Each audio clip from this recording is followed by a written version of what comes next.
Warning. The following episode of the Poké Nerds Incorporated podcast is intended only for mature audiences. Our current guest at the moment is known for being a massive sailor mouth whenever he streams, and whenever someone else tends to start sailor mouthing, I tend to also join the fun. So, if you are offended by any profanity that is going to be taking part in this stream, you have been officially forewarned. All right, Mike, we need to do a mic check, so just sprout some random nonsense so we can make sure your sound is equal to me. Holy fuck, let's get this shit going. Let's go. And right out of the gate, just like I fucking anticipated. Alright, Mod Squad, just let us know whatever's rolling. Also, you may want to refresh me because I had a massive amount of frame drops before I swapped over. Refresh. Bueno. Mic is good on both sides. Alright, we are ready to get this rolling. Let's get it. Alright. Ladies and gentlemen, boys and girls, and all the fellow Poké Nerds of the world, welcome to the Poké Nerds Incorporated podcast, a Pokemon exclusive podcast just for us Poké Nerds to sit down, relax, and get to know other fellow Pokemon content creators in the Pokemon community. I am your host, the Top Goon Spence of the Poké Network. And ladies and gentlemen, if you don't know who my guest is tonight, allow me to formally introduce you to him. He is the first Team Yell member to be taking part in Season 2. He is, without a doubt, the goddamn luckiest motherfucking full odds hunter I have ever seen in the past, 2 years I've massively been on this platform. And he's also, like I said, a foul-mouthed bastard. So, ladies and gentlemen, please welcome Mike, a.k.a. Pure Genesis 27. Hello. Hello. So, Mike, first off, buddy, thank you so much for taking the time out of your day to sit down with us and let us pick your brain on what makes you a Poké nerd. Hey, no problem, man. I'm here to please. Where did that go? Sorry, cat's being rambunctious today. Hey, well, I mean, my dog's usually running back and forth, so I know how you feel. Yeah, well, unfortunately, I can't really isolate them because I don't necessarily have an office space. Yeah, I kind of got a little lucky with this house, so I'll take what I can get. I mean, I could easily convert my bedroom into an office, but then I don't want to be sleeping in my living room. Yeah, that's typically sleeping in a public area. Not really that great. But yeah, I mean, I could probably crash on my couch most nights, but then I probably have a even badder back than I do now. yeah, I can tell you right now, I had to sleep on a couch for a week because my wife got COVID. And yeah, don't do that to yourself. Unless you want to feel like you're 40, don't sleep on a couch willingly. It's not fun. Yeah, I mean, I could properly take a nap on there, but then once I'm off the couch, I'm like, ugh. Yeah, once you're on there for a couple days, you tend to just cry a little bit knowing you got to be there the next night. So yeah, no tears coming out of me. All right. So, have you been able to review the talking points? Sure. I'll take that as a no. All right, so Yeah, fresh no. pot. All right, so fresh guest. All right, so I'll just run down them as we go, and then we'll just we'll just go from here. So the first thing I like each guest to do is to give a brief, to properly introduce yourselves to them. Just introduce yourself, explain what types of content you produce, and just a retrospective of your Twitch journey, when you started, how it is now. Just give us the whole scope of Pure Genesis 27. Okay. Well, if anyone from my chat is here, I apologize because you guys have heard the story a million fucking times, but Dude, you're gonna hear it again. How do you think my community feels every time we do a podcast?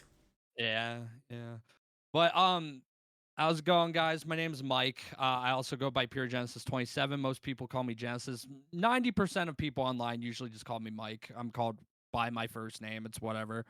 And I am a full odds shiny hunter now, formally. I used to be really into method hunting, and then felt it got too easy, so I went to full odds, and I've been doing it now for about a little over half a year now. Um, I really got into Pokemon from COVID. Funny enough, I had bought a Switch in Let's Go Pikachu before lockdown happened.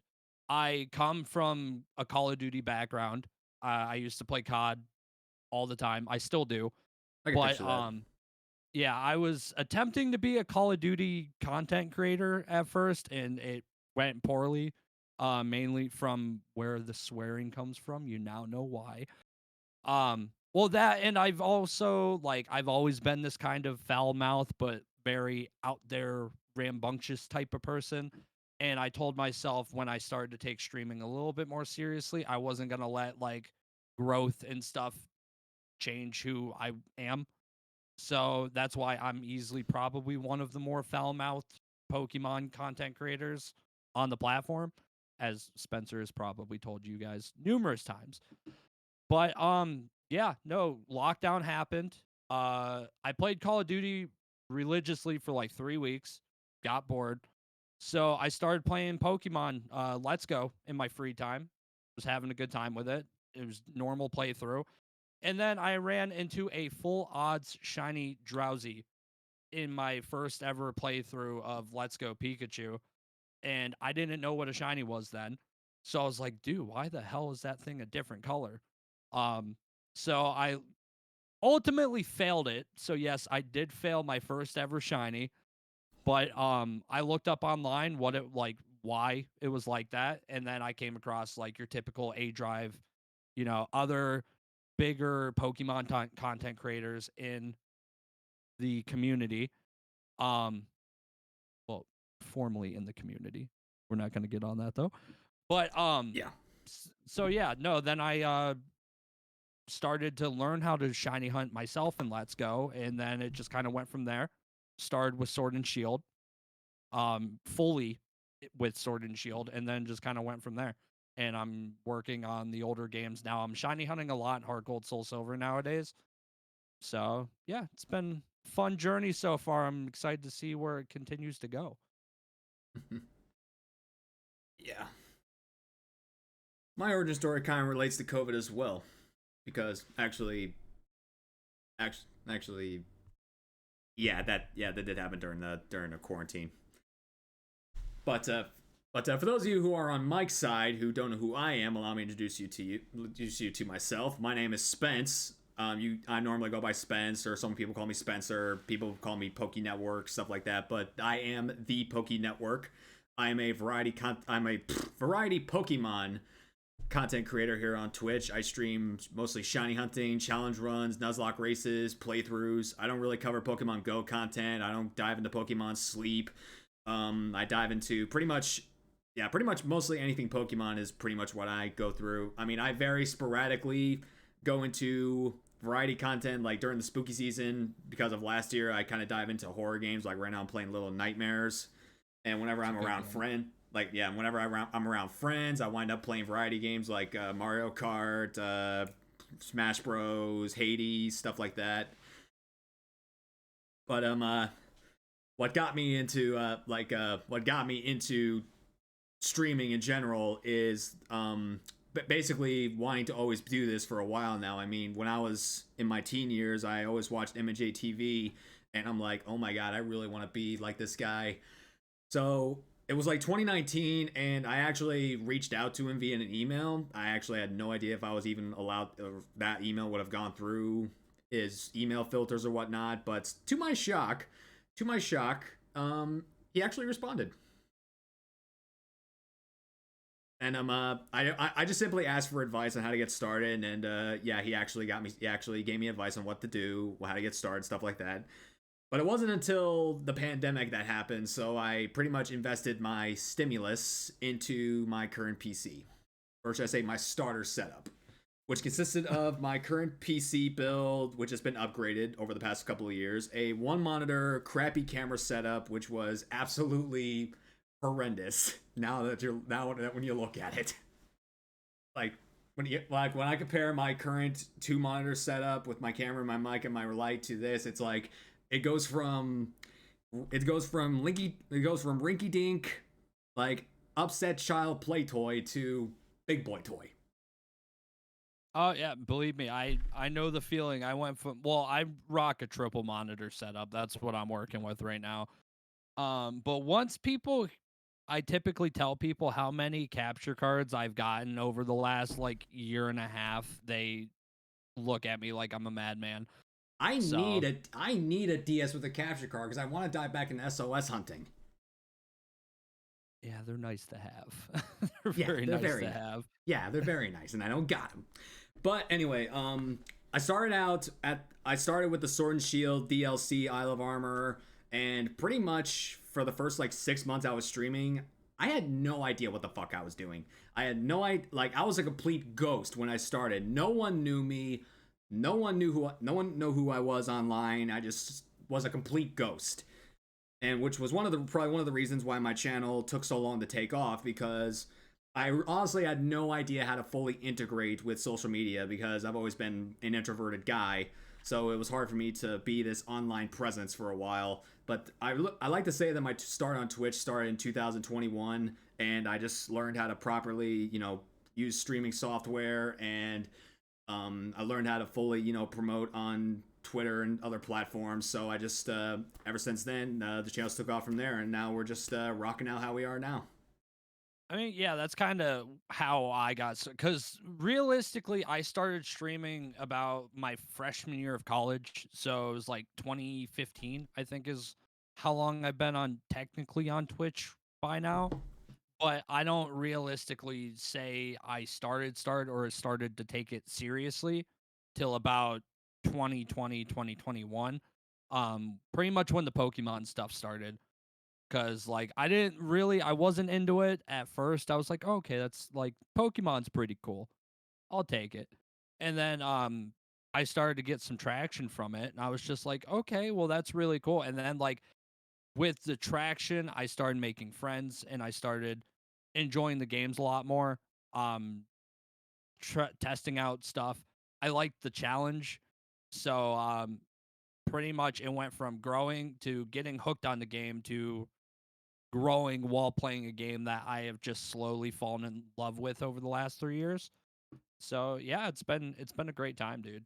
Yeah, I've always been a Pokemon guy, and like when I started streaming, I knew I wanted to be a Pokemon creator. So, Well, that's why like people think it's crazy when I tell them like I hadn't played a Pokemon game. I stopped playing at Crystal and then damn. didn't pick up another Pokemon game till Let's Go. Well, my streaming brother Nate has a similar story, but for other reasons. But yeah, I mean, I was gonna say something, but then I lost it. But It'll come anyway, back eventually. maybe we'll see. All right, so next thing I'd like the guests to do is to give us the origin story of their channel name. So, where did Pure Genesis 27 come from, and why the 27? So so 27, I was born on December 27th. So 27's always really kind of been my lucky number. I guess it's been my number for any sports that I did or anything along that growing up. And then honestly, I think I've only told this story once. Um Pure Genesis. So the pure comes from absolutely nowhere. It's literally from pure bullshit. But Pure bullshit. Genesis came from a friend of mine back when I was like 13. His gamer tag was like Genesis, something like that. And I was like, that's actually really dope. Like, I love that name. So I kind of yoinked it and made it my own. Added the pure in front of it because I thought, oh, that's pretty cool. Plus, it's different. And then I tagged the 27 on there. And I've been rocking out with this name literally since I was 13. So I mean, just kind of stayed. have you ever considered rebranding to just Pure Genesis and dropping the 27? I thought about it, but then I was like, the 27's kind of on there, and I would like something a little bit more smoother. Um, and Pure Genesis just kind of looks weird. If I ever type it out and I look at it as like just that, it looks weird to me. Realistically, if I were to ever rebrand, I would rebrand to just Genesis. The only problem is there's an esports team called Genesis, so I can't realistically rebrand to that. Hmm. Nice. So I've just been kind of sticking with what I got. I can understand that. But you're also another one of the guests that knew me before I originally rebranded myself. True. Yeah. So Rocking around with Spoke Network. fuck you, dude. Fuck you. So yes, for those of you that don't know, the Poké Network is not my original channel name. I rebranded at the beginning of this year. My original username is the S Poké Network. So here's where that came from. So like I said, when I started streaming, I knew I wanted to be a Pokemon content creator. So I wanted Poké to be my username, so my name could possibly be easily identified. Hey, Elisa. So I needed to put something more in there besides Pokies. So when I was in college, I typically was I actually have a business degree in business administration. So there was a lot of group projects when I had my college courses. So I was actually really good with networking with these groups that I had to collab with their projects. So it's like, Poke Network, that sticks. So when I tried putting it into into Twitch, it was like, nope, rejected, already taken. So to this day, that is taken by a bot, that like an unused account that probably has been touched in years. Yeah, someone probably just keeping a hold of it for a rainy day.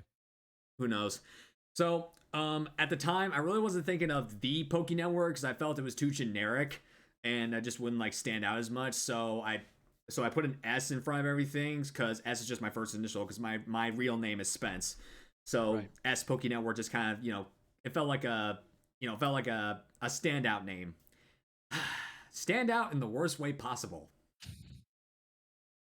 Fun fact, Twitch, for some godforsaken dumbass reason, decided that hyphens are not a eligible symbol you can use in your username, but underscores are. And I hate using underscores. So in my official logos, I have S hyphen Poke Network. But on my channel name, it was just capital S P Oki capital N Network. That's what it was.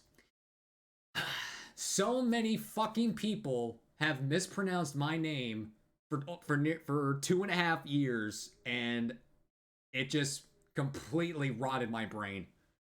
Oh, dude. So not a lot of people know this. So people have fucked up my name so much because, again, like I said, I come from Call of Duty, where Call of Duty is just a bunch of 40-year-old men at home getting high when their kids are running rampant that I played against a lot of the time.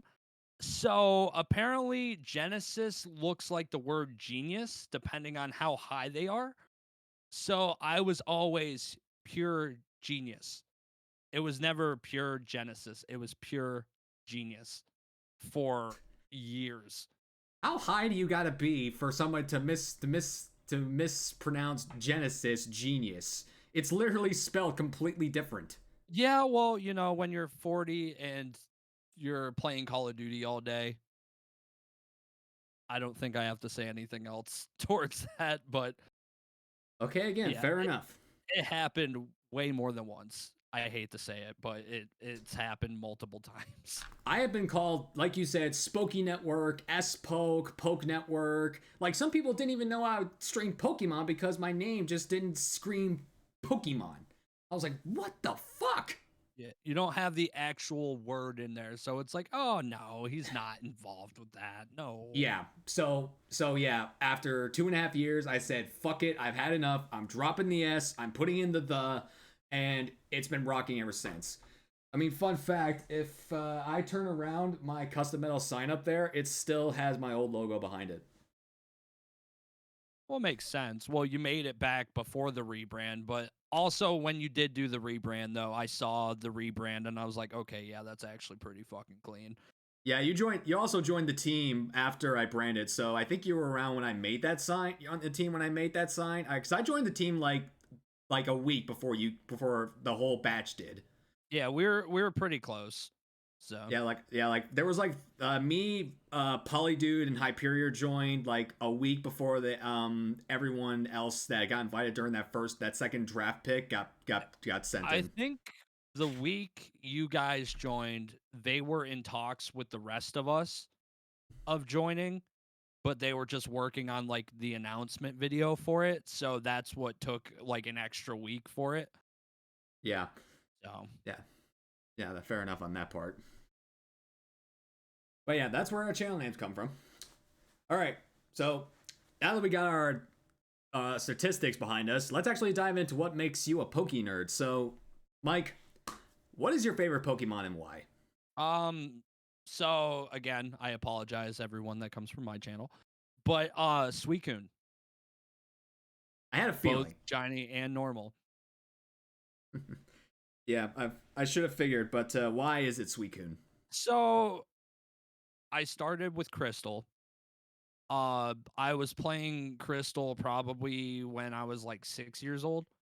And just that first time I ever encountered Suicune in Pokemon Crystal, good old OG Gen 2, um, is the one like little memory I have of playing Pokemon back that far, like that far away.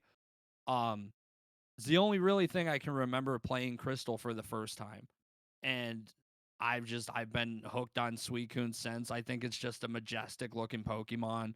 Um, where it's something so elegant, but then deep down that thing could rip your fucking face off if it really wanted to. So, and it's just something like that where like, yeah, I'm chaotic and stuff like that, but I also have a softer side on me too. So, I relate to Suicune quite a lot. So that's probably why it's my favorite Pokemon.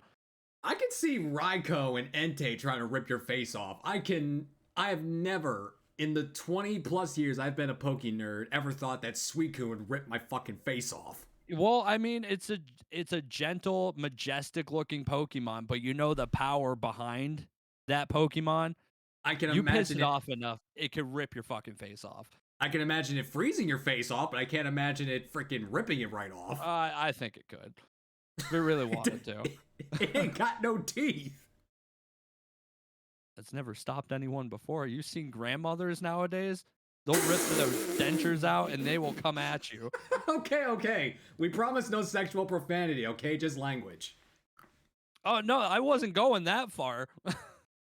Dude, Yeah, the stories I've seen grannies hit women in the head with frying pans during Black Friday. I've seen it too. They don't give a fuck. Of course they don't give a fuck. They're old people. Let them take me to jail. I'll be gone in 2 years. That reminds me of a scene in the ranch where like Sam Elliott's talking to the deadbeat like, "'Cause I'm a 67-year-old man. I wouldn't spend the rest of my days in a 7x10 cell." I remember hearing about that. My wife's watched The Ranch, and she tells me literally everything about it. So I've that seen sounds it. familiar. Yeah, I've seen it twice. All right. Well, you should know what my answer is. It's the mascot of the channel. It's mostly the aesthetic of everything, but it's Obstagoon. Makes sense. The graphics didn't give it away. No. Yeah, the graphics should easily give it away. Most of my emotes should give it away. But anyway, but yeah, the reason why Obstagoon is my favorite is because when I was like when the Galarian Linoon line got introduced, I was like, huh, these guys got new forms. They look cooler. I'll catch them and probably just, use them until I have to drop something else. Then all of a sudden, this thing fucking evolves, and I'm like, holy shit. This thing looks like the most badass thing I have ever seen. So, basically, based on looks alone, Obstagoon jumped into my top 10 pretty much instantly before anything else got introduced about it, besides its typing and its ability. But then I find... looking mon, so... What? I said it is a sick looking mon, so I could see why. Of course it's a sick looking Pokemon. I got it right there in the nerd cabinet. There's actually three renditions of Obstagoon. Oh, excuse me, in my nerd cabinet. I got freaking... I got this box with an Obstagoon on it. I got my Obstagoon Demon plushie. And I printed out a Hatsune Miku photo with the Obstagoon one. Well, I mean, we're creators, so we need to own our favorite mon in some sort of fashion. Like, for me, like, you can't see them too well because they're kind of higher up. But I have 3 renditions of Suicune cards. So I have a shiny Suicune card from the Heart Gold Soul Silver set.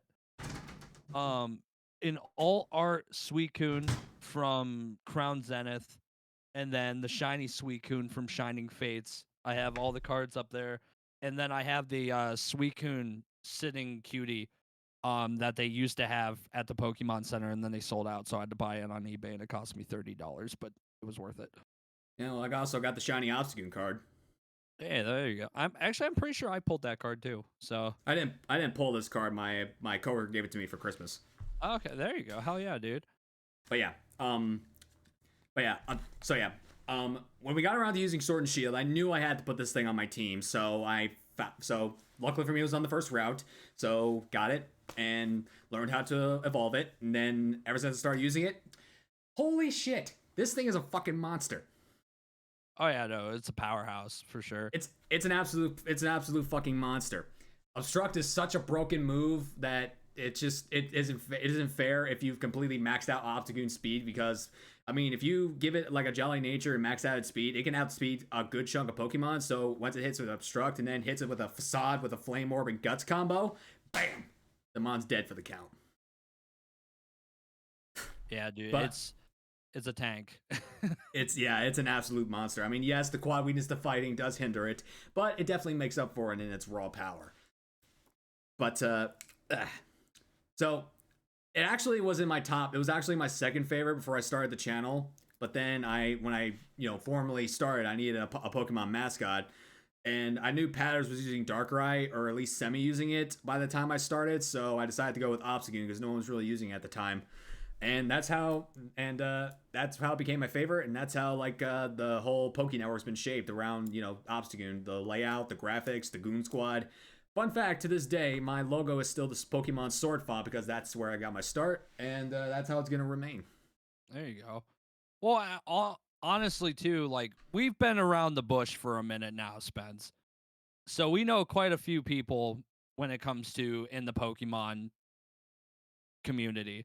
Yeah, And I easily would say I believe you're the only person, at least that I know of, that rocks an Obstagoon as their like channel mascot. I know there's another person out there, but for the life of me, I keep forgetting her name. I know who she is, but I just can't remember her channel name. If I ever figure out if I remember who the hell she is again, I definitely need to go hang out with her and invite her to the show because we both love Obstagoon. Oh, for sure, dude. Probably Strix remembers who she is, but we'll see about that. All right, so based on what I just learned about your favorite Pokemon, is Suicune your favorite shiny, or is it something else? No, Suicune is easily my favorite shiny as well. I mean, it's not a major change, but just the main change alone, so good. So good. But yeah, All I right. would say it's probably my favorite shiny as well. All right. Let's also reiterate this. If Shiny Suicune was your favorite, like, what's your second favorite? Oh, what would be my second? Oh God. I gotta think about that one actually. Um, I'd say because most of my favorite shinies are typically legendaries. Just That's because perfectly some fine. legendaries have some really sick shinies. I know that's If perfectly fine. it wasn't for, and this just shows how much of a Gen 2 stan I am. Um, I would say it's probably a tie between Ho-Oh and Lugia would be my favorite behind Suicune. One of my mods absolutely hates Shiny Ho-Oh. Oh, it's such a nice shiny though. He hates it because it took him like over 300 DAs to find it. Oh yeah, no, that would do it. I'm planning on full odds hunting it at some point. I just don't know when. It all depends on the luck. When I get to it. Well, knowing your crazy asshole luck, I mean, fuck you, man. Do you know how many full on shines you've gotten in the past 6 months and I've gotten in the Uh, past year? yeah, 18 months? it's been probably over 10. So Still, just in the past 6 months that I haven't yeah. gotten in 18. Yeah, I mean, a lot of people say typically it's either a hit or miss on whether you get really lucky or not when you go to full odds. I'm lucky and I got the good luck portion because some people have gotten horrendous luck when they make the swap. So I'm very fortunate to at least have fun at the beginning. Yeah, lucky you. Well, I'm starting to see the back end of full odds hunting. Like I just had a phase on my Heart Gold Soul Silver DTQ that I'm working on. Yeah, I've seen it. Where my phase took, was it 22,849 scene? Yeah, but you were also using 2 different cartridges. Yeah, no, I mean, if it was up to me, I was gonna use 3, and then I was like, I've been using 2 this whole time, so I decided to stay with the 2. Yeah, that is funny.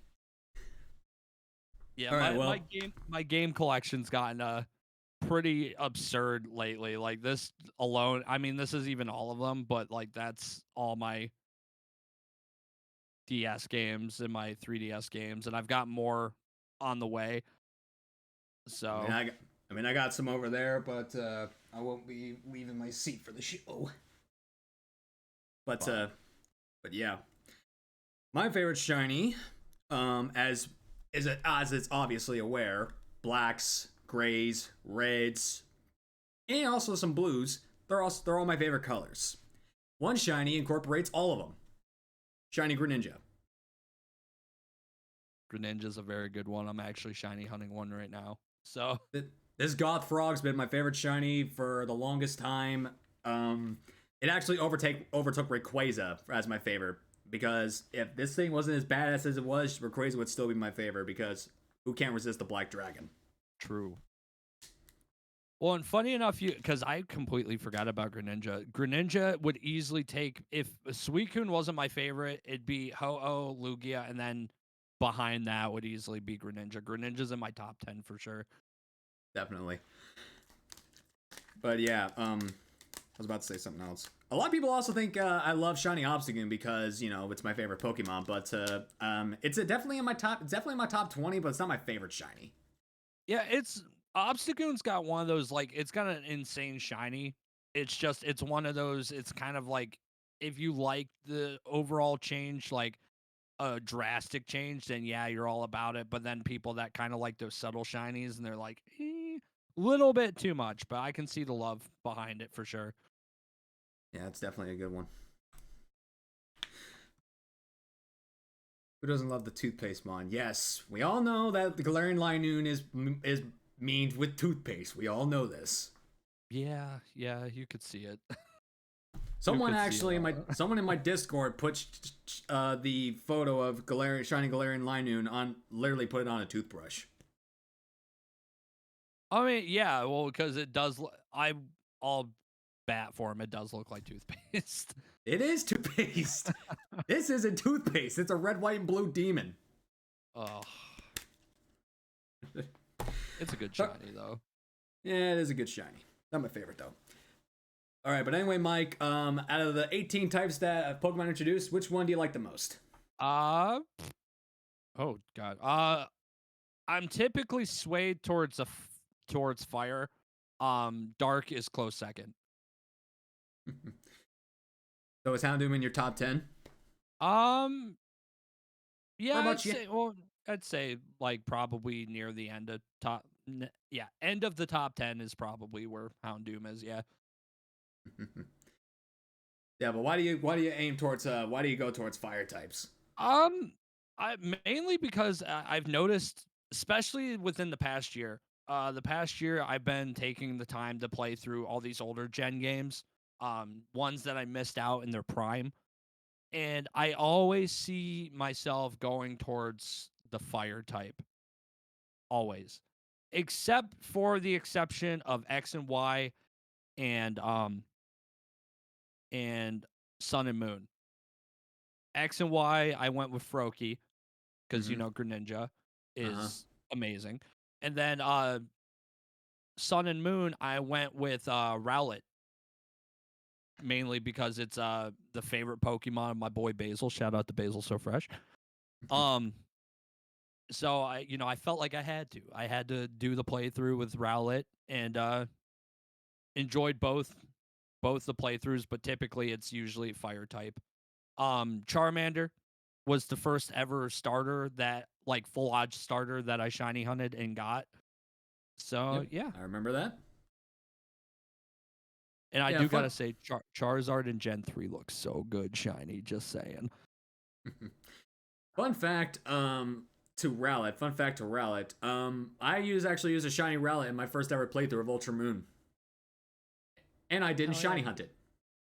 Oh yeah, didn't you tell me it was like a complete accident on you Yeah, accidentally getting that? Yeah, what was going on was I just wanted to reset it for an adamant or a jolly nature, just for a decent nature. 3 fucking resets, man. I found the shiny with an adamant nature on top of that. I mean, it happens. Like I said before, because I know you were in my chat when I talked about it. Alpha Sapphire. I was gonna start shiny hunting a Torchic, and I got a female Torchic in 13 resets. Yeah, I remember So that. it was crazy. I'm pretty sure I gave my wife a heart attack because I found it when I was laying in bed. But yeah, that's just some of the crazy luck I got. My Ultra Moon playthrough, I SOS hunted a Grubbin just to learn how to do it, and then the next day after I got the Grubbin, I was looking for an Eevee to SOS hunt, and I ran into a random shiny Grubbin. So I ended those up getting that and just. those are the stories. Those are the stories that definitely are the kickers. Oh, and then X and Y. X and Y, I ran into a random shiny Sandile during my playthrough of Y. My very first playthrough of White, I ran to a shiny Sandile. First Pokemon I ran into at that desert land. Dude, Gen 5, I'm excited to shiny hunt Gen 5, especially if I continue to have the luck that I've had with Gen 5. It's gonna be a lot of fun. We'll see. Also, I do apologize right now. My internet's being the biggest fucking bitch on the world, and I'm having a lot of frame drops. So I do apologize for everyone that's been dealing with that. It helps hide my ugly. Nah, you're not ugly. I'm ugly. All right, well, it should be obvious by now. My favorite type is the dark type. I don't hide it. I'm not ashamed of it.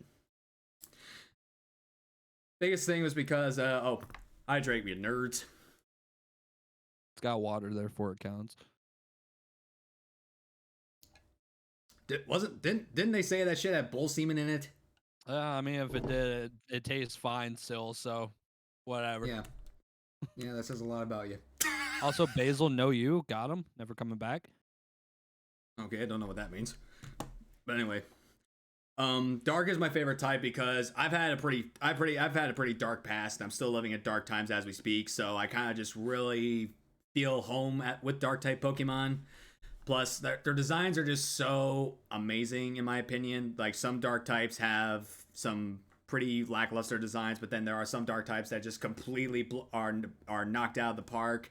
And I pretty much since I think pretty much since black the Gen 5 era, I've always had a dark type Pokemon on my team. Well, honestly, too, like coming from so you do Nuzlocks and stuff like that. I am primarily shiny hunter. That's all I do. I don't do Nuzlocks and stuff. I'm not smart enough for that. I'll fully admit it. Um, but I have noticed that out of my top 10 shinies, a good chunk of them are dark types because the dark type typically really has a really good shiny depending on the mon, and most dark Pokemon have really good shinies to them. I So could I've definitely. noticed, yeah, good chunk of my top 10 are definitely dark types. Yeah, my top 5 are dark types. Hydreigon, no, Umbreon, Hydreigon, Darkrai, even though it's a fucking biggest bitch in the world, Greninja, and Obstagoon. You'll get that Darkrai one day. I now have there's now like a bet with my mods right now that if the Darkrai doesn't shine before Halloween and it shines on Halloween day, because I do shiny hunt on Tuesdays and Halloween falls on a Tuesday, if I get it on Halloween, I have to decorate my face as my least liked Pokemon of all time, which we'll get to in a bit. Oh. No, honestly, you need to finish that damn Darkrai because I haven't been able to go back to shiny hunt it because I won't let myself until you get it. So I'm doing my damnedest, man, but it's a bitch. It's a bitch. It's a bitch. It's getting to the point now. I'm getting ready to put Darkrai into my platinum games, and I'm gonna shiny hunt it full odds. And if I get it before you do, we're gonna have a problem. There's something wrong. I'll have to take my game to one of those hacker people just to see if there's some sort of lock on my Darkrai. Just my Darkrai lock on it. Yeah, I don't know why. But we'll figure it out. All right, so Mike, what is your favorite Pokemon game? And this can include the main series and the spin-off games. Um, that's actually 9 times out of 10. If you would have asked me this like 6 months ago, I would have said Gen 2 any day of the week. But now that I've actually taken the time to play through some of these older games, I actually just played through Rumble yesterday. Funny enough, um, found a random shiny Alakazam while doing a playthrough of that. Yeah, I So, saw that as well. because I wanted to get a copy of Rumble around for Rumble weekend, so next time that comes around, I can actually participate.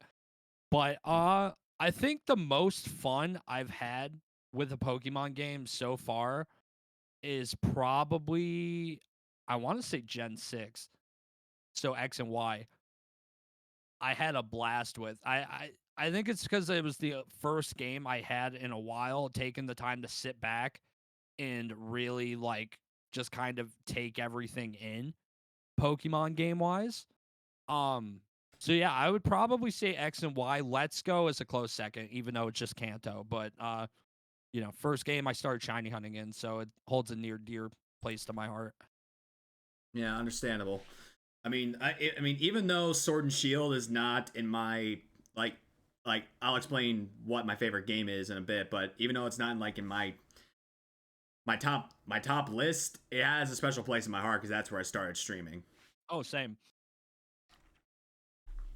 But my favorite game, I can't really tell people a one specific game. I have to give them my favorite game based on the storyline, the overall decks, and then just overall experience.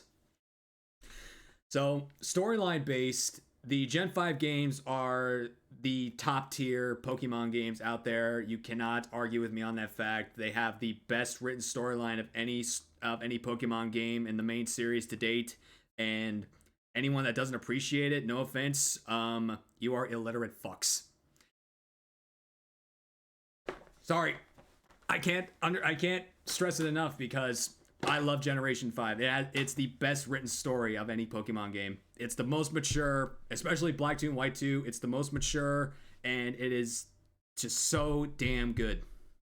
Um, would you hate me if I told you I still have not played Gen 5? No, I won't hate you. I'm just saying because I'm not gonna say if you don't have experience playing it, I'm not gonna hate you for it. Well, my chat's been hounding me to do a playthrough, so I'm still planning on doing a playthrough. I just haven't gotten around to it yet. Yeah, trust me, dude. Like Black and White has a good story, but then Black 2 and White 2, based on I still say to this day, he was the best rival in the world because main reason is because he will freaking knock you the next week to do whatever the hell he wants, and on top of that, he's trying to rescue his sister's purloin from Team Plasma, so he's actually just kicking all these guys' asses to save a kitty. So See, bonus I'm points. glad I got that perspective because most people I've talked to about Gen 5, they said play Black and White for the story and then Black 2 and White 2 for the Pokemon, just because the Pokédex is bigger. Yeah, the Pokédex is definitely bigger in Black 2 and White 2, but both stories have their best qualities, and they're still the best ones. But in terms of the Pokédex itself, I tend to aim towards Platinum, thinking it has the best Pokédex because there's just so many Generation 4 Pokemon that I love. I mean, I love Garchomp, Lucario, Spiritomb, Drapion, Roserade, Giratina, Dialga. The entire legendary line. I mean, aside from the Lake Trio, fuck the Lake Trio. But any other legendaries in that? Also, no, not just Lake Trio. Fione, Manaphy, fuck those guys. Okay, But I like those, but yeah, the Lake Trio I can agree with. all right, but yeah, just that whole deck's just really well built and solid. There's not really a super bad Pokemon in that dex. I mean, Gen 4's got my boy Bidoof, so I mean, The memes. yeah. Oh, dude, honestly, so many people shit talk Bidoof all the time. I am the biggest Bidoof stan, and you can't tell me otherwise. Have you ever met Sog Monkey? Oh yeah, no, I know Sog. Yeah. Yeah, then you're not. Either way, I love Bidoof. He's adorable. Even though people are like, "Oh, he's just a beaver." I don't care. All right. Well, then in terms of overall experience of the game, I have to give it to Heart Gold and Soul Silver. I mean, two different like that was my first ever experience in Johto and Hoenn. I mean, in Johto. Um, so I didn't play the OG Gold, Silver, Crystal until later in my adult years. So I finally, when I played Heart Gold, Soul Silver, it's just a really good experience. Your Pokemon following you, Pokeathlon was actually a really good pastime for me. I don't remember how to play it these days, but still, it was a really fun experience. And then on top of that, right at the top of the top of the summit, it's just je ne sais quoi. Well, I mean, I'll easily say too, like when it comes to Gen 2, between like Crystal, Gold, Silver, and then Heart Gold, Soul Silver, I think they did it better in Heart Gold, Soul Silver. There's just so much more to it, adding in that Gen 4 aspect to it, other than like the older games where they made a very good base for the games, but then, you know, when they came back around in Gen 4, adding in those extra Pokemon made easily one of the best Pokemon games to ever come out. I can agree on that. All right. Now, let's dive from love to hate. So, I have a feeling I know the answer already because I know you have a redemption for this, but Mike, just let us have it. What is your least favorite Pokemon? Indeedy. And can you do the thing for us? Okay, well, those of you guys that are in my chat, and as my camera is like, hello, so we got this redemption where I take this little bitch and he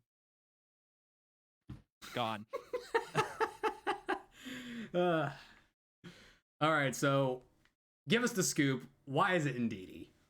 So I have been working on an authentic Sinistea hunt in the Glimwood Tangle for 2 years now.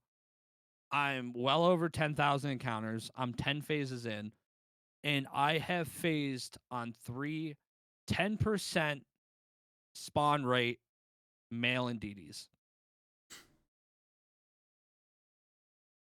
I can't stand looking at the thing. The fact that it's a 10% and I phased on it 3 times, I have a pure hatred for it. Plus, I think it's just an ugly ass Pokemon. Like most people, when they're like, "Oh, the Pokemon, what Pokemon do you hate the most?" and they're just like, it's usually stereotypical, like everyone hates it. No, I fucking hate Indeedee. I want it to burn. Burn. Yeah, I don't want my least favorite Pokemon to burn. I want to kick it to the sun so it'll suffocate and then burn. Trying to think, do I know what your least favorite is? Just try to guess before I go into it. Oh God. I feel like I know it, but I can't think of it off the top of my head. Give you a hint. Generation 7. Gen 7. Oh. Well, that narrows it down. Come on, don't let me down. I've got nothing, dude. It's like right there, but I can't think of it. Alolan Persian. I knew that. That's the sad part, is I knew that so much. Oh. Here is why I hate it. So, when this thing got introduced, I instantly didn't like it. Just based on looks alone. It is, in my mind, the fucking ugliest Pokemon I have ever seen. That stupid deformed watermelon head. I was about to say, it's got a fat ass head on it. The fat ass head, the ugly ass gray it has for its fur. That blue gem on its head does not make sense. You should have kept that bitch red, but nope. It had to be blue for some stupid reason. What, is blue like more royalty or something? Like, come on. Red. Red. Red. Red. Red. But anyway. It's got a cool shiny though, so. I'll get to that in a second. But, so, design-wise, absolutely fucking ugly. Secondly, as you guys know, I'm a major advocate for dark types. And before Piers and Marnie were introduced, the closest thing we ever got to a dark type gym leader was Nanu, the kahuna for Ulu Ulu Island. That's true. And I get that Alola had a very, very minimal supply of native dark types. Fun fact, the only 2 dark type Pokemon that are completely brand new that got introduced Generation 7 was Incineroar and Guzzlord. So obviously he can't be rocking with an Ultra Beast, and he can't be rocking with a starter. So he goes with one of the Alola Pokemon. If his battle had Alolan Muck, that would have been a hell of a lot better. That would have been a hell of a lot harder battle. Oh, we're not talking about Mug. That's a close second. Oh. I have a newfound respect for Alolan Muck. Oh, see, so Alolan Muck, I'm okay with, and I promise we'll finish your story up. But I got one more thing. I hate Muck so much. Keep going. I have a story behind this. So my boy, Mr. Reds Revival, if you know Reds. Oh, who doesn't? I love that guy. So I was doing what was I looking for? I think it was a shiny Ditto in Let's Go. Because I used to have a redemption where if you redeem so many channel points, I would shiny hunt a Pokemon for you. I still have that to this day. Yeah, see, now that I'm full odds, it's kind of hard to do that these days. So fair enough. But so I was looking for the shiny Ditto in Let's Go, and I ended up having a shiny Grimer pop up. And to chain Ditto in Let's Go is such a pain in the ass. I know. I was just like, you know what? So I ran into the Grimer, and then I ran from it. Oh, okay. Now I remember this. Red went off on you. Yeah, I intentionally failed the Grimer. Just for 2 seconds after I ran away from the Grimer, the Ditto popped up. And I was just like, yeah, I got the shiny Ditto. And then Reds found out about the Grimer. He went off on you. And he was just like, you know what? The only way you will pay this back is if you get a shiny Muck. I was like, can't I just go and redeem like a shiny Grimer? He's like, no, I want a Muck. I phased on 5 shiny Grimers before that fucking Muck popped up shiny. Why is it your hatred stories always involve shiny hunting? Just because that's pretty much what I'm known for around here. So that's typically what happens. I got a red story for later. On. Remind me about that. But it had nothing to do with shiny hunting. But he definitely helped start a meme in my channel. But anyway, shout out to Reds, by the way. Yeah, he came back for a little bit, but I haven't seen him since. But anyway, back to the Alolan Persian. So, yeah, biggest fucking disrespect, biggest slap to the face for any dark type lovers out there. He used that stupid cat. He used that stupid cat as his ace. I mean, Nanu. Come on. Why? Then on top of that, they gave it a decent ability in Fur Coat, and it's like, why do you have such a decent ability on a crappy mon? It's fucking ridiculous. But then I get the hatred. Then here comes Strix the Lion, who made me shiny hunt the motherfucker. Oh. But joke's on his sorry ass. 192 eggs later, I got the Alolan Meowth, and I transferred it to his game because I didn't want that toxic, like, virus encoding bitch in my game anymore. I get that. Yeah. Fuck you, Alolan Persian. All right. So, what is your least favorite shiny and why? Oh God. Well, I'm gonna be a basic bitch when it comes to this. Mainly because, well, those of you guys that don't know me all that well, I'm actually color deficient. Funny enough. Yeah, I know I'm a shiny hunter and I'm color deficient. I know. So subtle shinies, I can't tell half the time. So, yeah, I gotta go with the mouse family in Gen 9. Mount Tanimus. Yep. I gotta go with Tandem Mouse or like Igglybuff. Like those are probably my two least favorite because I can't tell. That's also one of the reasons why I don't shiny hunt them is because their differences are non-existent. Yeah, I think what like Tandem Mouse, it's their clothes Yeah, change color. like from gray to the very slightest tan you could ever distinguish. Yeah, just no.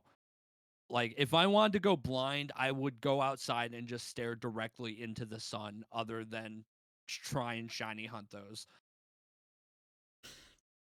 All right, damn.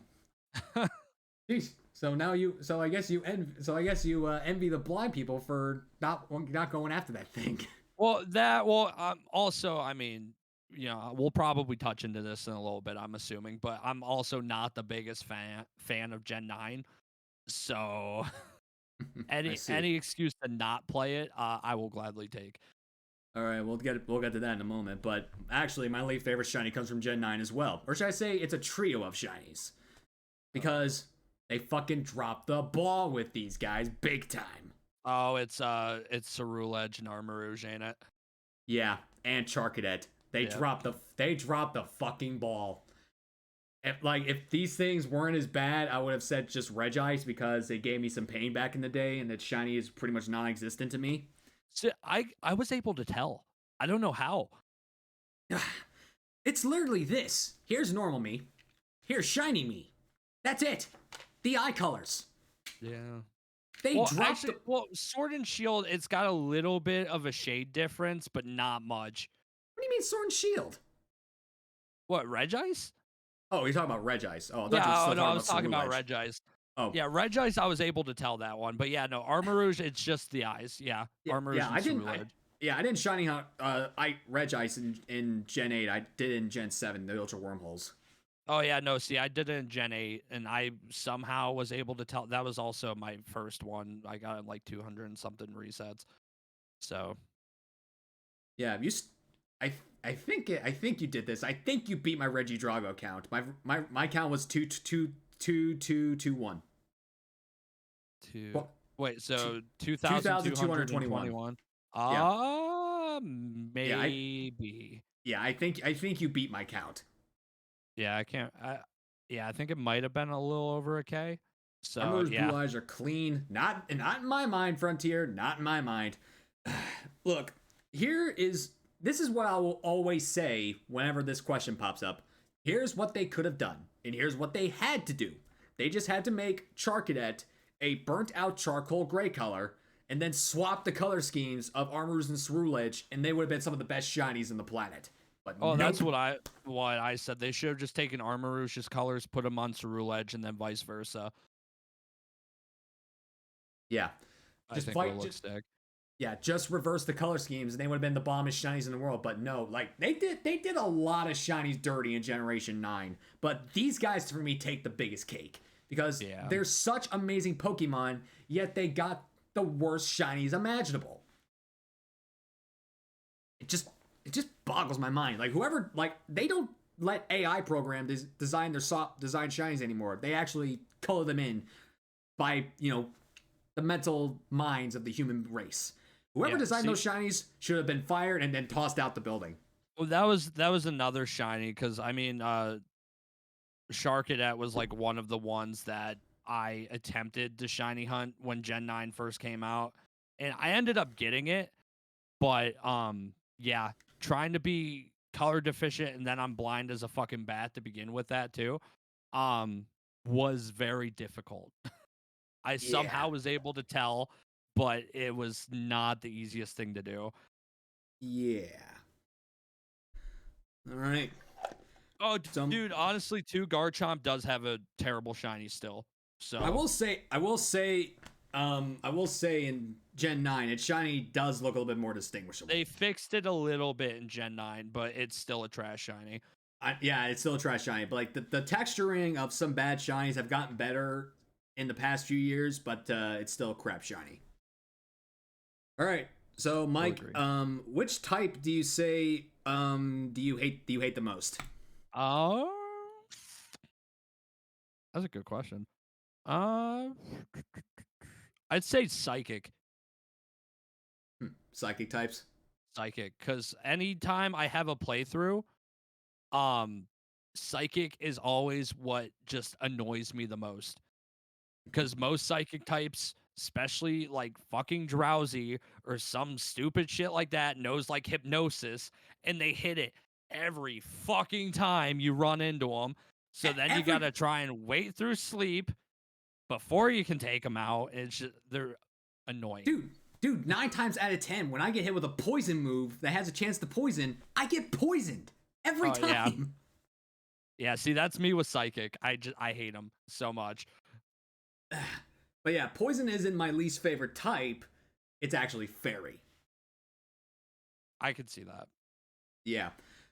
There's a few reasons. First off, because it did nerf the dark type a little bit, because dark type was fine. It did not need a second weakness. And then on top of that, fairy makes seriously, Hydreigon is the biggest bitch to all fairy type Pokemon. So it's like, my boy.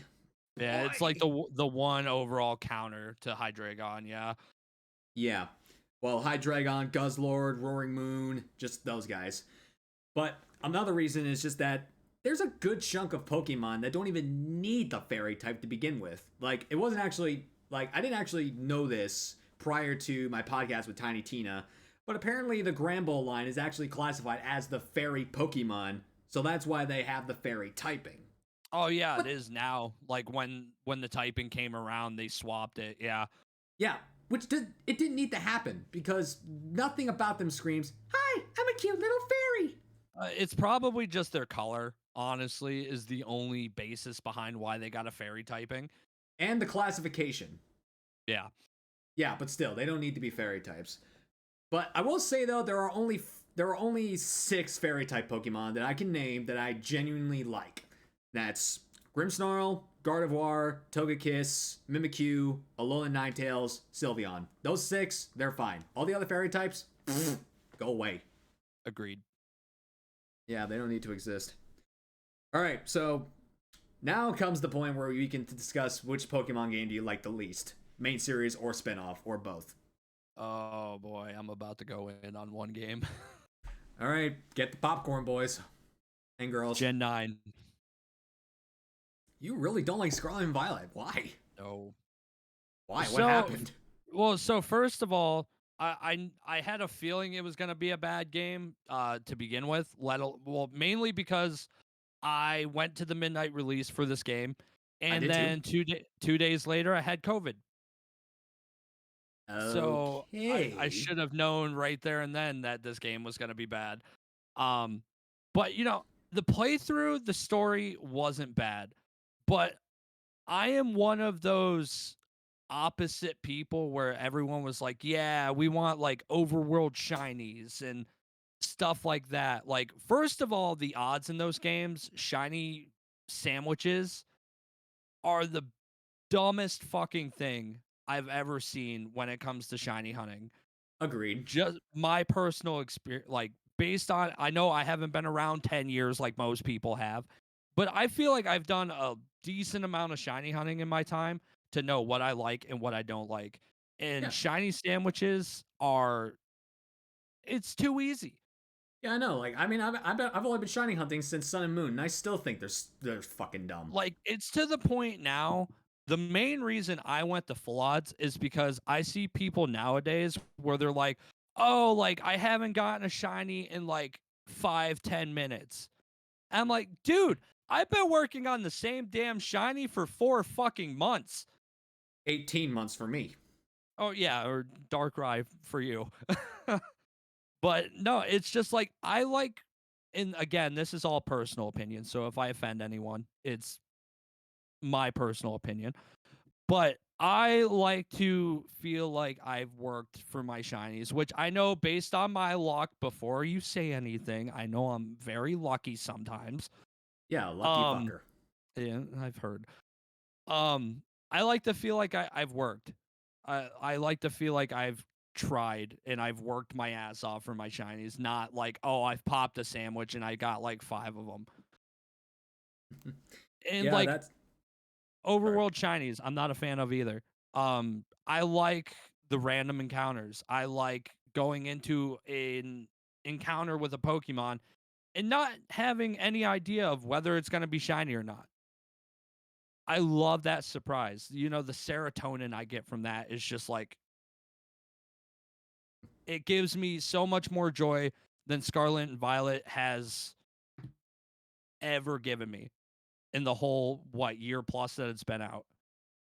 I mean, stuff like that's one of the main reasons why I stick to Masuda hunting, because that's also one of the things I'm known for. Like, I'm like I will openly claim this. I am the fucking Masuda King of Sword and Shield. I don't care what anybody else fucking says. I am the Masuda King of Sword and Shield. I get most of my shinies in the first 300 eggs, and I don't skip a beat.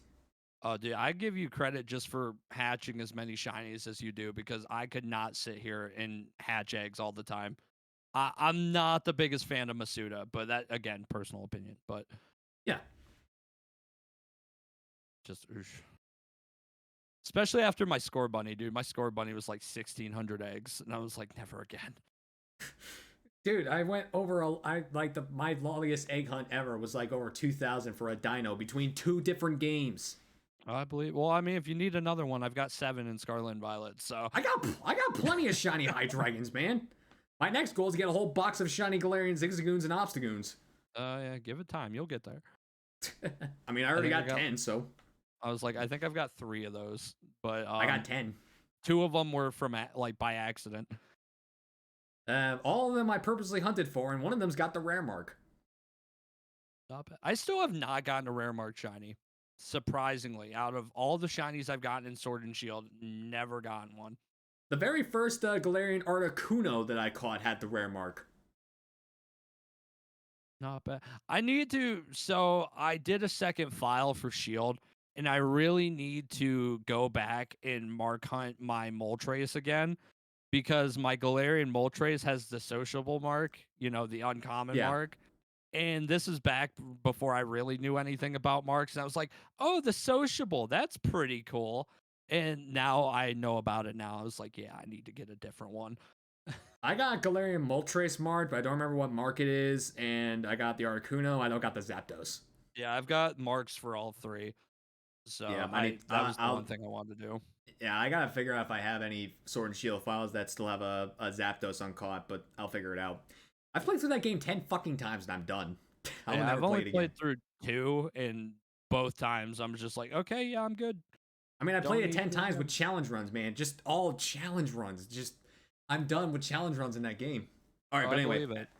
All right, but anyway, this is where you might want to. This is where you and I might argue here, because I fucking hate X and Y. I hate it with a passion. Well, see, the thing about it is, like, X and Y, I love it, but like, I'm not as emotionally attached as people that grew up with it, if that makes sense. I mean, technically, I grew up with it, but the fact that I grew up with it is also one of the reasons why I hate it. Oh yeah, well, I mean, most people I've talked to hate X and Y. Yeah, where you got someone like me that played it this past year for the first time, and I'm like, okay, you know, it wasn't too bad. I mean, I get this is the first 3D game that they ever created, but they needed to add more shit. Yeah. They needed more. There was so much unexplored land in Kalos. It's like, ooh, this giant desert area has like these giant facilities in the background. Why can't we go there? Yeah, I did notice that during my playthrough, like going through the desert, and I was like, this looks really fucking big, but you can't really go a whole lot of anywhere. Yeah, you can't go a whole lot of everywhere. But on top of that, in my opinion, the Dex is way too fucking big. Like, way too big. Oh, see, that I like, but I like having bigger Pokédexes. I like they had 3 different Pokédexes because there's like 3 different sections of the region. I don't like that. Keep that away from me. But another reason is that it's just way too fucking easy. Because none of the gym leaders have more than 3 Pokemon, none of the Elite 4 members have more than 4, and no one has a fucking Mega Evolution besides Diantha and Lysander. No one. It's so fucking easy. You can literally... I cleared the entire game with only a Greninja. I mean, Greninja's not a bad Pokemon, but still, I cleared the whole game with a Greninja. Yeah, I'm pretty sure I had a pretty easy time with it, except that Mega Gyarados. That Mega Gyarados kind of gave me some trouble, but other than that, it was a pretty easy playthrough. Also, I don't know if you're a part of this argument or not, but like Sorry, but screw anybody that thinks that Gita's the worst champion. It's Diantha. She's the worst. The absolute worst. I think they're equal, but Here's why. Look, compared to, oh yes, I will be the first to say, I will not be the first to say this. Gita's team sucks. I will not deny that. Her team Vita's absolutely team sucks. would have been better if there would have been one swap of Yeah, when Pokemon came out. Yeah, the King Gambit needed to be last. Yeah. Yeah. A freaking five plus attack boost right out of the gate. If like obviously you can clear that thing with a very strong special attacker, but still, if that thing landed a single hit, anything would have been dead. Well, and plus her ace had toxic spikes, like the ability for toxic spikes, so she should have led with that. Yeah, she could have led with that too. But so also, unlike Diantha, Gita's in her game. Gita's actually in Scarlet and Violet. Diantha, there is literally, unless you battle her a million times, there are only 5 scenes where you actually talk to her. When you first meet her in the Pokemon lab, at the cafe with Lysander, at the rail yard at Cornroy City, when you battle her for the initial champion battle, and then a post-game scene where she gives you a Ralt with a Gardevoirite. 5 times you talk to this bitch. Only 5 times. Gita, she's all over the place. She is all over the place in the main story. Like seriously, I think in the first the first 10 badges, she's there 6 times. I think don't quote me on that, but she's there more than freaking. She's there typically. I think anytime you've battled Nimona is when she pops up. Yeah, she also pops up. I'll agree. Yeah. Yeah, look, I also get that she uses a Mega Evolution, but I cleared it with a Greninja, which is a Dark type. Right. Ugh. Well, and I mean that Gardevoir went down pretty easy. You just bring in I think I killed it with a Charizard, so it's like I killed it with a Drapion. It wasn't that hard. I killed it with a Drapion. I killed it with a Greninja. What else did I kill it with? I don't care. All right, so I think you've touched on this a lot before we even talked about it. So your very first experience with Pokemon. Reiterate that for us. Okay, so do you want childhood or when I came back? Like your very first experience with Pokemon ever. So my very first, oh god, can I even remember this far back? I started playing Pokemon with Gen 2. I had just gotten an SP for Christmas. And I think I was watching the Pokemon anime at that time, like the Indigo League, and I was a really big fan of it. Cuz you got to think I was 6. So I was like, "Oh my god, this is awesome." Well, then Gen 2 I think had just come out. So my mom got me Crystal for Christmas cuz I got a Game Boy that same year. Was it the Advanced actually? I think I got. Yeah, it was the Game Boy Advanced. Yeah, the SP came out in the early 2000s. I got the Advance, and then the year after that, I got the SP. But I got Crystal with my Advanced. The SP came out either a little before I turned 10, because that's when I first got one. Yeah. So I think it was Yeah, I got the Advance, which actually I still have it. Funny enough, it's back there. I can get a box Game Boy for $100 at a CM game store down here in Tennessee, but I'm not gonna drop $100 on a replica on a game I can't use. But anyway, go on. But so I got that for Christmas, and then I fell in love with it. I was playing it nonstop. Me and my cousin Austin, we both had Crystal. So we would, battle all the time. We had the link cable and everything. So I ended up falling in love with it. I was playing it nonstop. And then I made the mistake because I would take this cartridge with me everywhere I went. I left them in my pants pocket, and my mom put my pants through the washer. Oh, no. And it destroyed the cartridge. No. Yeah. So my childhood Crystal is no more. Um, Oh. but then I ended up getting my mom got me leaf green for my birthday that year. And the thing about it, and this is what kind of swayed me away from Pokemon for years, was I got leaf green, and then I'm still convinced my cousin Austin stole this, but I had it for all of like 2 hours, and the game disappeared. So like I got it for my birthday, and then 2 hours later, it's gone.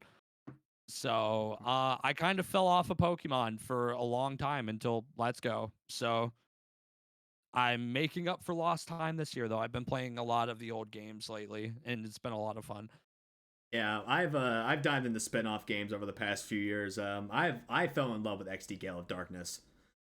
I haven't played that one yet, mainly because it's really expensive, but I just use an emulator, man. I probably will end up using one just to play through it. I do want to own it at some point, though, just for my collection, though. Yeah, she's if I had an old school Game Boy, I'd have it in that cabinet, but nope. Yeah. Based take, Spence? What's that mean? What does that mean, based take? Like, what does he mean by that? No. Yeah, I'm not sure what you mean on that one there, pal. Maybe it's autocorrect or something like that. I don't know. But But oh, are you about to say something? oh no, I was gonna say though, I to end a happy thing though, I did eventually get Get that another back. cartridge. So I have a child. Well, I don't have my childhood one, but I still own a copy of Pokemon, like a legit copy of Pokemon Crystal. So I'm very happy about it. I wish I still had my copy of Leaf Green, but I never kept it. But my first experience with Pokemon was the anime. It was a 3-episode cassette tape that got me introduced to the entire series. It was the 3 cassette with Shipwrecked, I Love the Giant Pokemon, and Tentacruel, which, fun fact, as of now, it's a banned episode because of the towers crashing. Right. Well, I remember was it the Island of the Big Pokemon, because I didn't see the episode, but you remember the books that they used to come out with that were episodes, but they were like actual books. Yeah. I had the book of the Big Pokemon episode. Hmm. So I Interesting. never actually got to see it, but I read the whole episode. So I know I see. exactly what you're talking about. My favorite scene in that episode was that scene where they're all in the railway cart, and all of a sudden there's this giant loop de loop, and Right. James is like, "Prepare for big trouble, make it double, and I can't stand roller coasters." Easily why Jesse and James are two of my favorite characters when it comes to Pokemon. I can't stand Jesse, but I love James. I don't know, just Team Rocket, man. Old school anime of Pokemon. They're just fantastic. I love them I know, both. it's such good shit. It was such good shit. But then as time rolled on, I got introduced to the cards, and I never really collected them, never played them. I've only started opening up cards since 2022. So I think the best card I've pulled so far is a one of the secret rare Lugia V cards. Okay. Yeah. The one card I'm the most proud of, even though it's not worth anything. Let's see, where card. Let's see. It's another Lugia card, but it's not the more valuable alternate art, but it's the one that looks the most menacing. Shit, where is that thing? Ah, here it is, right up front. Come on, my ring light.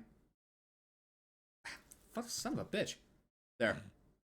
Yeah, the one that looks the most menacing. It's not worth any. It's not worth like super valuable, but it looks fucking sick as fuck. Yeah, that's Oh, this is okay, yeah. yeah, that's Lugia card I was talking about. The one I Hell pulled. yeah, dude. No, I Look mean at that. I used to be in the same boat. I used to open cards a lot.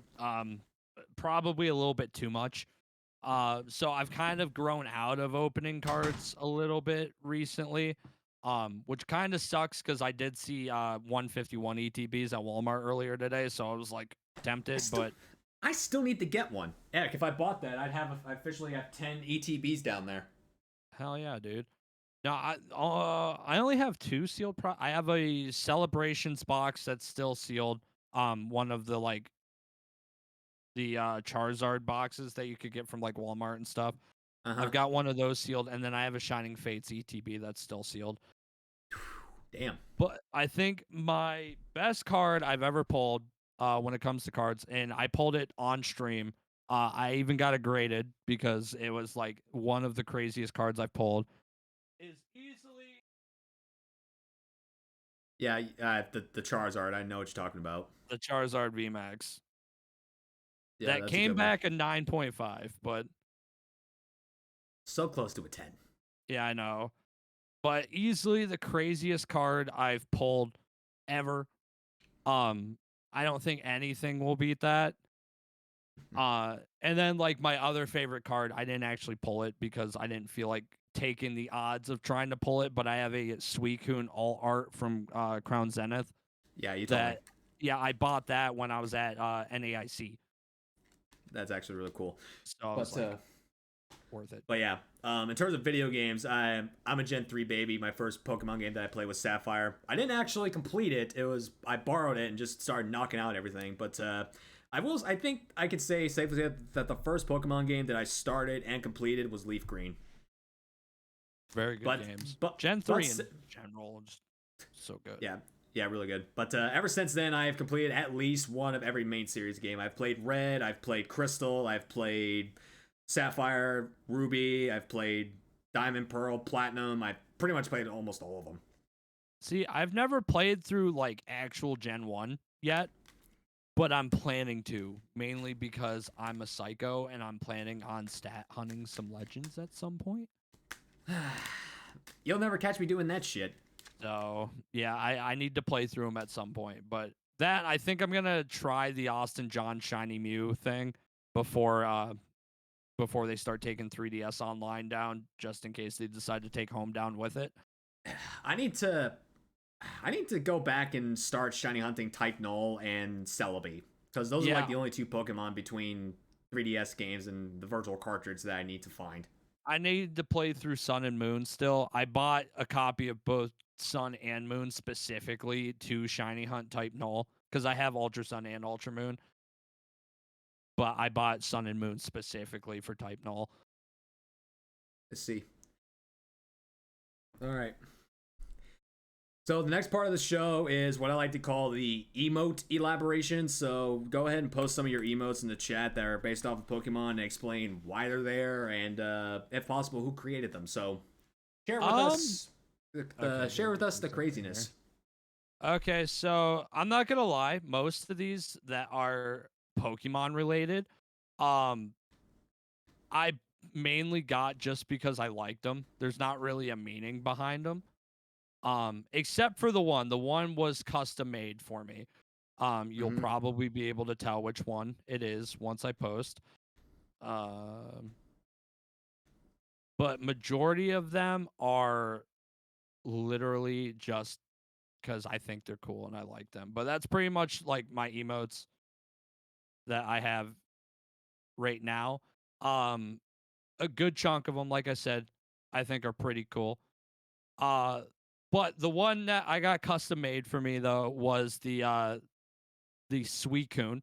Yep, I noticed That's it right hidden away. in there. Yeah, my buddy Joe, he's from the Philippines, made that for me right around when I really started getting into Pokemon. And I wanted a LOL emote when I became affiliated.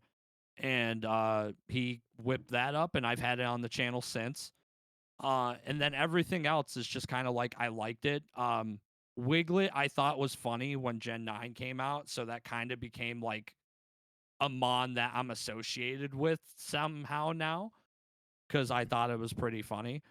But majority of my emotes have been made by Briggy, or I think she goes by Briggy, yeah, on Twitter. But she's done a good majority of my emotes, except for the belly bolt headbang. Shay did that one. Yeah, Shay does amazing work. Yeah, good chunk of my emotes were made by her too. Like my nerd emotes, that's Shay. A few other emotes I have are Shay, but all my Pokemon themed ones, Jeez, if my keyboard will work. Here they are. Dark type heavy, but can you blame me? Oh yeah, well I mean it's very on brand for you. Yeah, I mean there's a few of them that aren't based off dark types. I mean actually there's actually one that's not based off a dark type. It's my lantern emote. I did a electric only Nuzlocke in Pokemon Shield, and I absolutely fell in love with Lantern. It's not in my top. It's so close being in my top 10, but it's just nudging its way there. But it was my fault that unfortunately she died. Right Well, before, I mean, right, it makes right before sense. right before the champion battle, man. Right before the champion battle, she helped me beat Eternatus, and I let her die. Well, see, so with my emotes, majority of these are very much like Pokemon that I love. Like I've got the Bidoof King in there, you know. Gotta show Bidoof some love. Yeah. But the only emo I have that's specifically just because I think it's funny, and it's become a meme of my channel because everyone associates this person with this Pokemon. But my boy Twist, you know, he's kind of a meme on my channel. We all like to pick fun at him. Um, he has this very strong hatred for Chansey. Hydrate. It's I might have to grab water. Give me 2 seconds. Okay. Oh, you have a mini fridge in the background or something?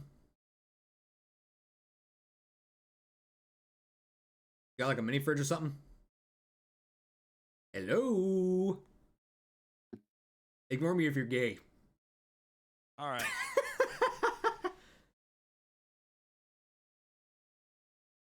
But Alright. no, so he has this very strong hatred for Chansey. And so it's to the point where I have like a sound alert where a picture of, you know, that picture from Titanic of like Jack holding what's her face on the bow of the Titanic. Well, I took that picture and I photoshopped the faces out and I put a picture of Twist on the Jack and then put a picture of Chansey on like what's her face that I can't remember her name because it's been so long since I've seen Titanic, but Mm-hmm. so it's like Twist is holding Chansey on the bow of the Titanic. We got that, and then I ended up getting the Chansey emote commissioned strictly to make fun of Twist. I see. I don't really have any emotes that are trying to make fun of anybody, but one of the emotes that I'm like the most proud of is my Obstapeers emote. That one's Shay Drew. I wanted something that was Obstagoon and Piers combined with music, so that was like the perfect blend. And anyone who knows me, actually there's two emotes that aren't based off of dark types. Reggie Drago. The reason why it's my lucky emote is because it was my very first on-screen shiny. Back when I wasn't officially branded as anything. I didn't have any specific logos made. I didn't have anything. It was just me doing whatever the fuck I wanted. But yeah, my most used emote is my Zigzagoon heart emote. Everyone, like anyone that's at least donated, like given me like 1,000 bits, has that. And geez, most everybody uses that. All my most of my kingdom emotes are gone because I ended the series prematurely, so I just most of those are gone. But yeah. Yeah, I would say probably my most used emo is it's got to be the Wiglet. Don't you have it as your raid message? No, I have one though where, well, I mean most people use it as my raid emo for some reason. But we have this this sound alert redeem where it's a Wiglet party and it's just like a mini rave in chat where just people just spam. Yeah, I've seen it. I've been there. Yeah, my buddy John uses this one whenever he starts when he raids people. You know, Power Punch plays my OG guest. Yeah. But yeah. All right. So next part of the show is our shared experiences. We share some of the coolest, weirdest, best moments that we've had either on stream or off and regarding Pokemon. And because of mod intuition and my, incapability to say no to them, this segment from now on will include 3 clips from both me and the guest to formally react to them on stream, just like we did with the reversal video last podcast with Colleen. Now we're gonna be watching people clips. So I have a few clips ready, so we're gonna watch them. So this is gonna look funky for a second, so bear with me for just 1 second. So Mike has sent me 3 clips. We're gonna watch them. So this is the first clip he sent me. Apparently it was an Iraqman. I've actually never watched this before, so we're gonna see what this is all about. Actually, let me know if this is either too loud or too soft. I actually can't. Actually, I'll have to pay attention to my own chat. Just let me know if there's any volume problems. So here we go. I think that's shiny. I'm pretty sure that's shiny, boys. Let's go. Let's fucking go. Shiny Arachnid on screen, man. You'll have to give me a second. I'm a little delayed. Arachnid?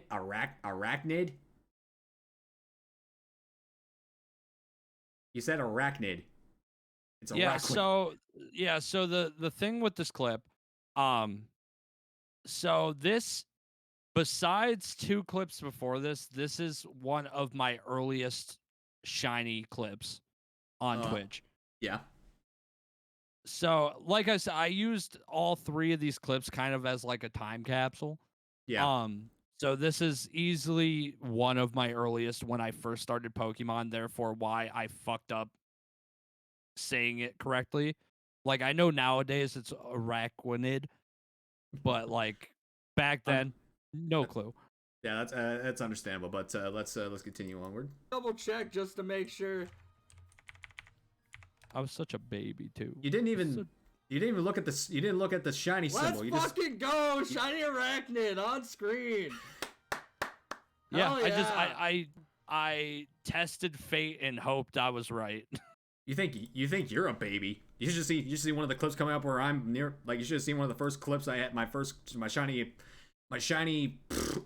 Reggie Drago clip. I was freaking baby face as fuck. Yeah. All right, this is one of your more. Yeah. Monkey. Oh, good old monkey. No, it's not monkey. It's monkey. Okay, monkey. Monkey. Monkey. Let's go! So this clip, you're gonna get a very strong of what my actual vibe on stream nowadays is. Okay. It's over!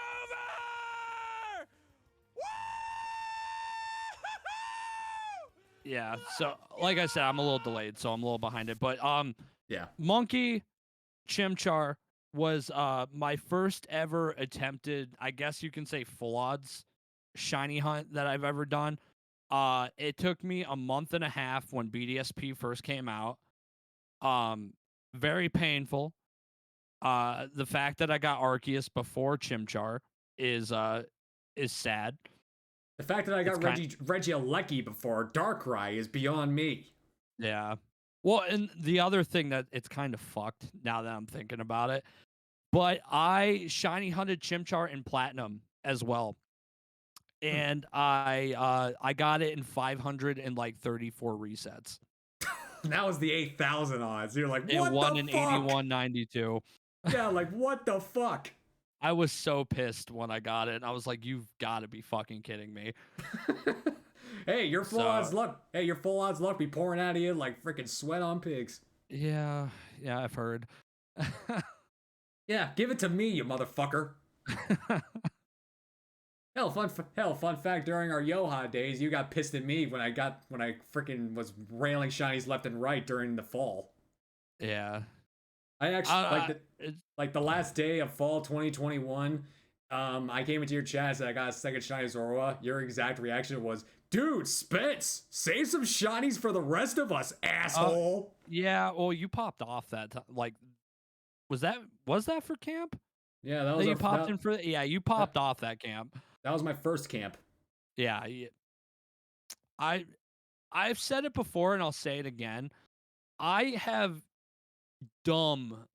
absolutely dumb shiny luck until I get into a competitive aspect. Hey, hold on. Then we got a question in the chat. We have a question in the chat. KK wants to know the worst evil team logo. What do you think it is? I think out of all of them, to me personally, I kind of gotta go with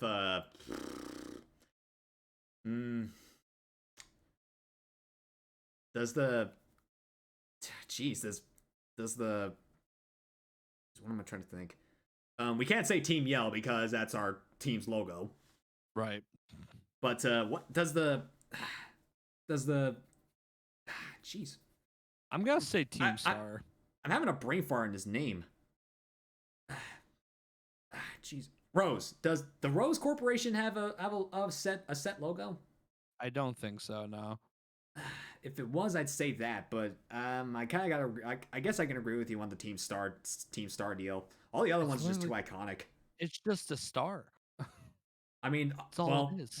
well, if we're gonna say that, then fuck Team Flare for it just being a little flame. Yeah. Okay. Well, I mean, if that we're going down that route, then fuck majority of the teams.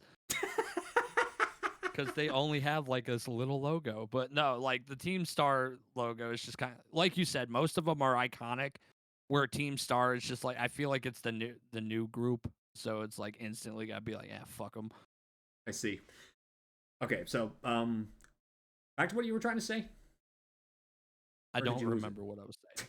Okay, all right. So here's the third clip from Mike.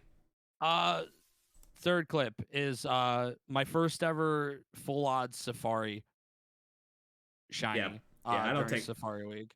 Yeah, I don't. That's like the one annual thing I don't take part of. Yeah, be glad you don't. It's very heartbreaking. Yeah. No fucking way! Let's go! Let's go! It popped! Come on! Let's go, baby! Now we pray. We got one for Leaf Green! Let's go! Damn. We were talking about it and it materialized. Who's that in the background? So I was gonna get on this a little bit ago. When we were talking about like getting our start and stuff like that. That's really where my channel started blowing up, was being in Discord with the boys. Mainly again, shout out Mr. Basil So Fresh. My buddy Butters.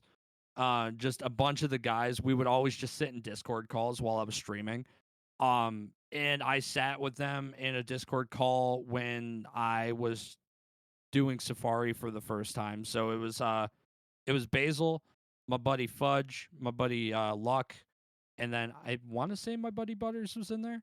But we would all just hang out in a call and talk with chat while I was shiny hunting. So that's probably who was in that call. I see. All right, let's finish this up. I'm gonna fail it. Oh my god. That's all we can do is Just straight up say you're gonna fail it. It's one Yeah. of the easier things to catch here. Yeah, through the arena. Famous last words, but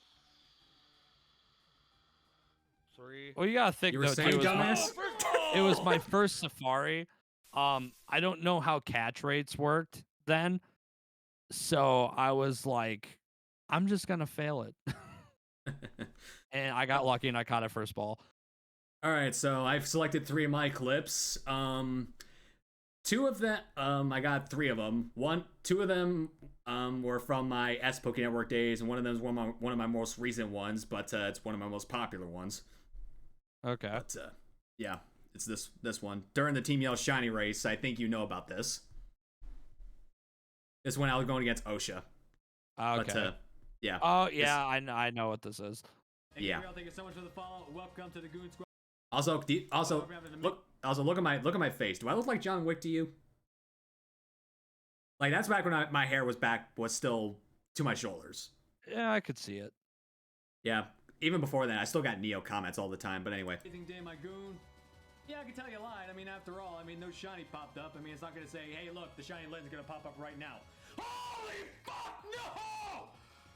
that was also my old mic. You can see we're kind of like stags when I get too loud. Yeah, I remember seeing this on Twitter, and I was just like, this is crazy. Yeah, not only did I get it, but below 100, I also fucking called it. Like, I've only had, I think, one clip like that in my whole Twitch career, where This is my one. it wasn't even me. Well, like, I technically called a shiny, but I had a Meowth clip where I was like, this thing's gonna be the bane of my existence because I was shiny hunting a Punkaboo, and literally 2 seconds later, I ran into a surprise encounter Meowth that was shiny. Damn.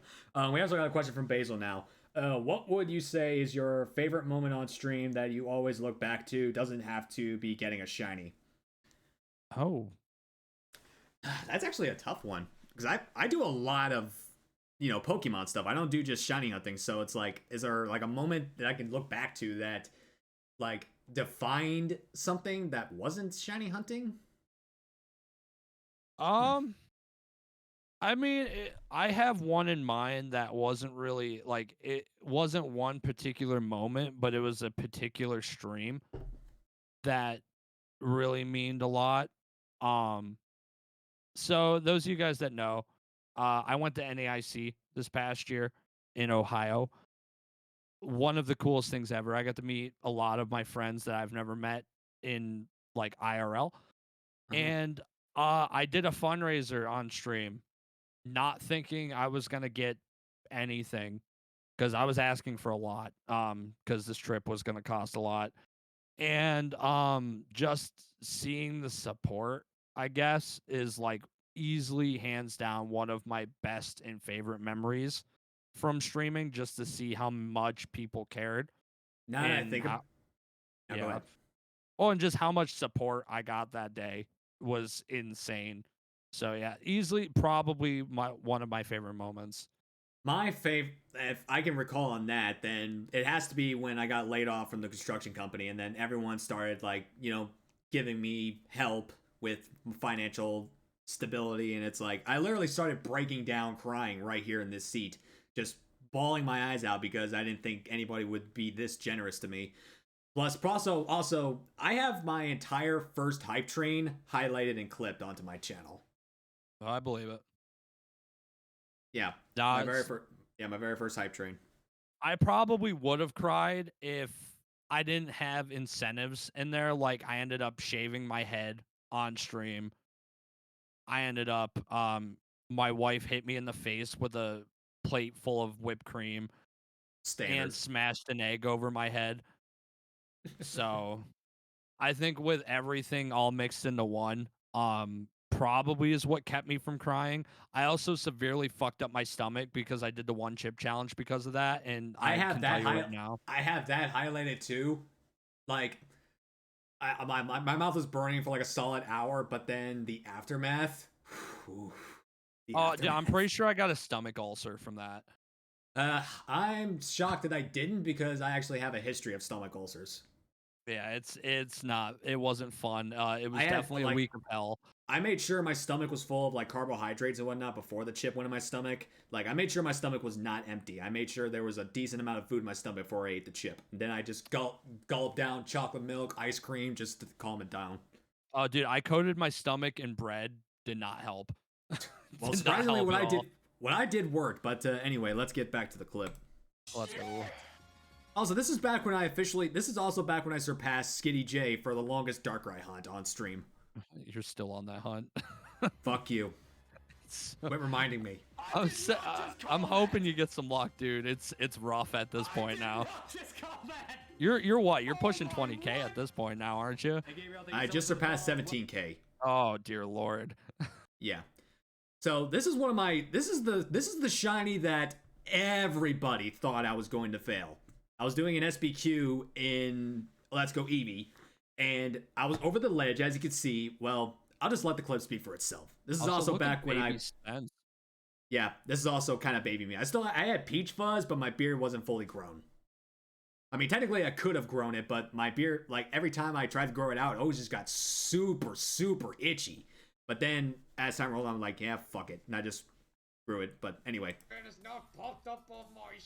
Oh my god, oh my god, oh my god, there it is, there it is, there it is, there it is, there it is! Oh my god, I have to run all the way around. I gotta go get it, I gotta go get it! Oh no. I gotta go get it, I gotta go get it! I tried to stay as near to the ledge as I possibly could. Just to get it to not despawn. Oh Nope. lord, I would have been. No! Oh my god, there it is, it's in the bushes! It's in the bushes! Yeah! I didn't see it when you ran around the corner, and I was like, oh no. Yes! Yes! Oh man. Yes! Hell yeah, dude. Yes! Dude, I love Yes! those kind of God shinies that damn it, take this a while, stupid and then you blue finally rat! get it, and it's just like, oh, it's over. Yes, I just call it stupid blue rat. This stupid blue bunny Well, I rat mean, that was thing is so finally another shiny mine. hunt. I didn't actually end up picking this clip, even though I almost did. I'm pretty known for Scyther. So Scyther, I shiny hunted in Sword and Shield, and it took me over 4,000 encounters with Charm. So like with Charm, over odds, took me like a month and a half. Yeah, that shiny hunt sucked. So I mean, I know how you feel. Yeah. Ah! Oh my god! Yes! Yes! Yes! Yes! Yes! Yes! Yes! Yes! Yes! Yes! Yes! Yes! Yes! Yes! Yes! Yes! Yes! Yes! Hell yeah, dude. Oh my! And it's not popped up on my. All right, so this one, it's not the most impactful, but this was literally. Hold on, happened on Monday. This was 3 days after I nearly died. Oh, after the work incident. Yeah, literally 3 days after I broke my back, I came up here and started streaming, and yeah, like you can see it in my whole outfit and my exterior and whatnot. Because normally my cat boxes are normally hidden over to the other side when I'm not streaming, but I couldn't physically lift them up, so I couldn't move them out of the way, and my shirt was just some random shirt. But anyway, Right. But there's no way in hell I can hide it. so we actually were just talking about it before this thing popped up.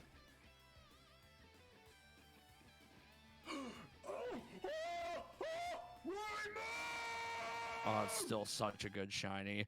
Yeah, and I was actually trying to hold my excitement in because if I like yelled or anything, it like You're it afraid was you're like gonna like pop a stitch or something. or like I was like it actually like physically hurt to like raise my voice so much. But Yes! Yes! Rory I tried to go deeper so it wouldn't hurt. Beast on, baby! And that I know how you feel, dude. Mine took me, I think, like 10 phases. So I feel. Yeah. Yeah, that was but yeah. I think I phased twice. I think I phased on 2 different dinos before I got that. Yeah, I wish I was that lucky. I phased on, I think, 5 dinos. Or wait, no. There's 5's, yeah, 5's Wellius. Yeah. And then like a couple Sableyes. No, couple, that's what I meant, Swilus. I didn't mean dino, I meant Swilus. Yeah, and then yeah, I phased a lot. All right, but there's another thing you and I can actually discuss because we were both involved in this. We were both officially a part of 151. True. Yeah. Yeah. So Mike got the Pidgeotto. For those of you who don't know, Mike is the one that got the Pidgeotto. For the official record. Also, question: Thankfully. where do you keep your certificates? Actually, you can't really see them, but Or are they up on the wall behind? yeah, in they're front right of you? there. They're right above. They're right above that sign there. Yeah, Yeah. I keep mine like in view right there. Oh, They used fucked up my camera. Dude, my camera is in such in a position where actually it was actually kind of a little bit taller today. Like I got on like this weird like rolling arm, and it's like I just bought whatever was the cheapest. Yeah, I know how that feels all too well. I mean I shit out on the mic, but I didn't shit out on the mic, but I did shit out on the camera arm. Well, yeah, that's typically how it goes. The things that are super important, you shell the money out for, and then everything, it's like, oh, well, I can cheap out a little bit. Like my lights, I think are like Amazon lights that just attach to my desk that I paid like $25 for. I think I paid like maybe $40 for my LEDs. But anyway, so are there any other moments that you can think of regarding Pokemon that's either like were like on-stream things or even off-stream stuff? Because I've had a lot of off-stream Pokemon stuff. So what do you got in the tank? Off stream. Like, is there any like off-stream Pokemon moment you can think of that was super impactful or something? I'm trying to think because, like I said, I've been doing full odds now for about 6, 7 months now. Yeah. So, like, I'm trying to think of anything that was like massive. I would say probably that first Totodile I got in Heart Gold Soul Silver was probably a very impactful moment. First ever attempt at a full odd stream. First see. ever one. And I got it in, I think it was 76 Pokemon scene. So like 20 minutes in. And it's just like it was kind of the staple of like what kind of started all the full odds luck, as you say, like you're really fucking lucky. Give me some of that luck. Yes, and I'll keep saying to this day.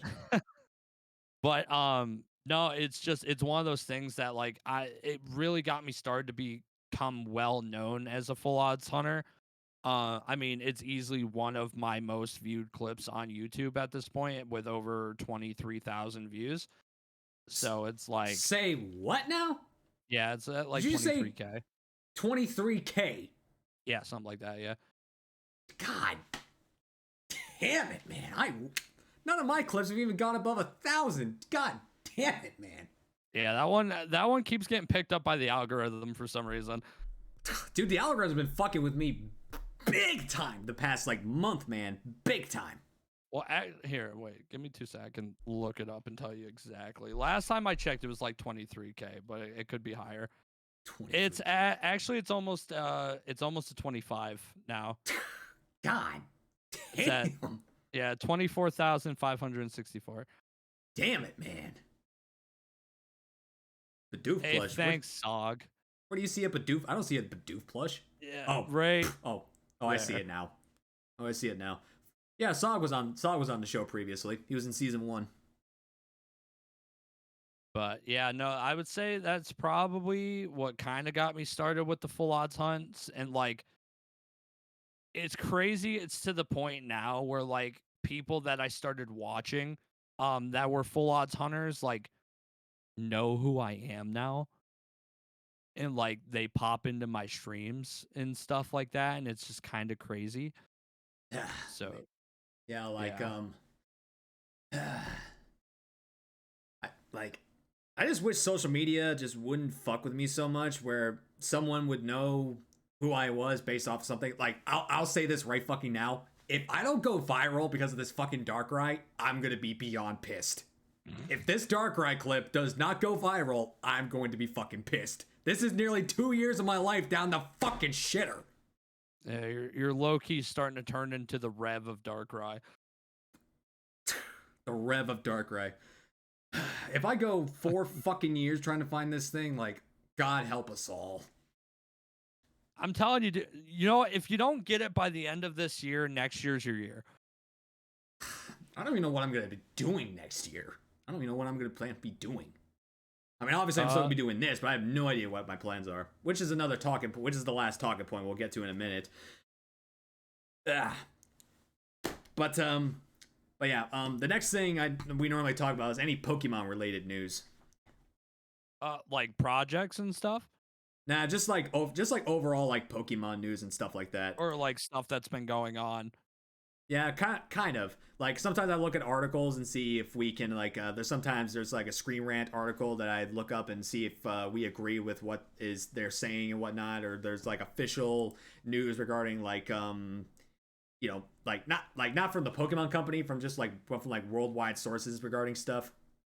Well, I mean, realistically, the only real Pokemon news I've seen as of late. I mean, I got a couple of things that we talk about, so I already got some stuff pre-selected. Well, I know like the Van Gogh stuff happened recently, so that's I don't know if you've heard a lot about that. Actually, that hasn't gone across my radar. What do you mean by Van Gogh? So Pokemon did a collaboration with the Van Gogh Museum. Oh, that's actually one of the talking points. Like the scalpers actually like rated the merchandise from the exhibit. Yeah, which, you know, the more I read up on that, the more I was just kind of like baffled, because we haven't seen problems with scalpers since like near the end of like COVID, like lockdown and stuff. And the Yeah. fact that it was that crazy again, where we haven't seen something like that in a while, was kind of mind baffling. And I was kind of like, please don't let this start again, I of mean, just like them having to lock up cards and stuff again. like I actually didn't really know the term scalpers until the freaking Pokemon McDonald's cards. Yeah. I actually didn't know the term of scalper until that point in time because I wasn't really a TCG guy. I mean, I played Yu-Gi-Oh, but I really wasn't like super big into it. Yeah, so like the McDonald's, for example, like our local McDonald's will not sell you a Happy Meal unless you are accompanying Walmart, McDonald's with a child Yeah. Yeah, because of those cards. I remember a few people on YouTube just going up there and saying like I just want 25 Happy Meals, but I just want the cards, I don't want the food. And they let them get away with it. Yeah. The thing about it too is like they're buying all those cards, and realistically in the long run, they're not even worth what they paid for it. Yeah.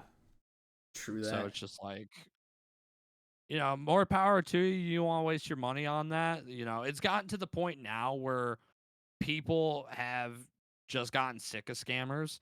So they let them buy up the inventory and then they let them sit on it. So then they lose a shit ton of money because they were greedy assholes about it and nothing else they can do about it. It's just like, whatever, deal with it. Yeah, I can understand that. But there's actually a Screen Rant article that I picked up that I want to actually I can share it momentarily. So just give me 2 seconds. And this one says it includes like a list of Ash's 15 best rivals ranked. Oh boy.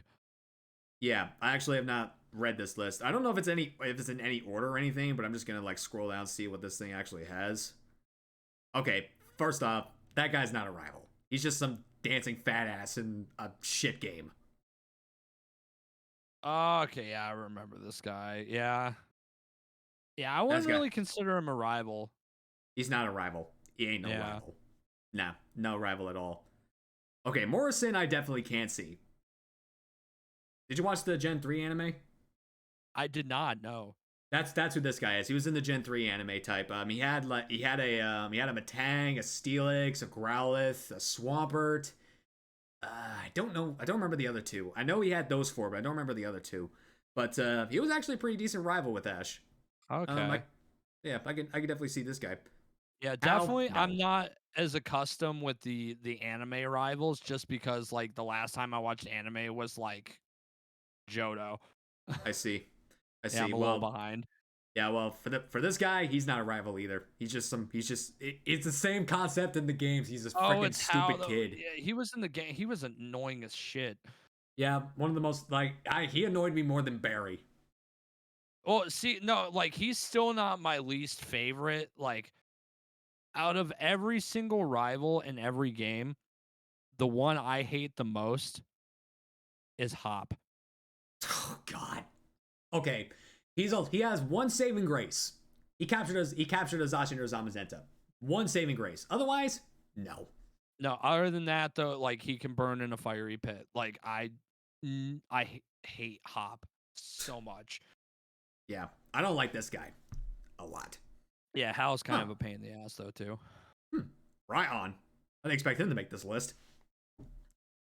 See, I'm not a fan of him either, but that's just because he has very much like that cocky, like I'm better than everyone attitude. Well, to be fair, the only reason he does that because he's basically the biggest sparring partner with Leon.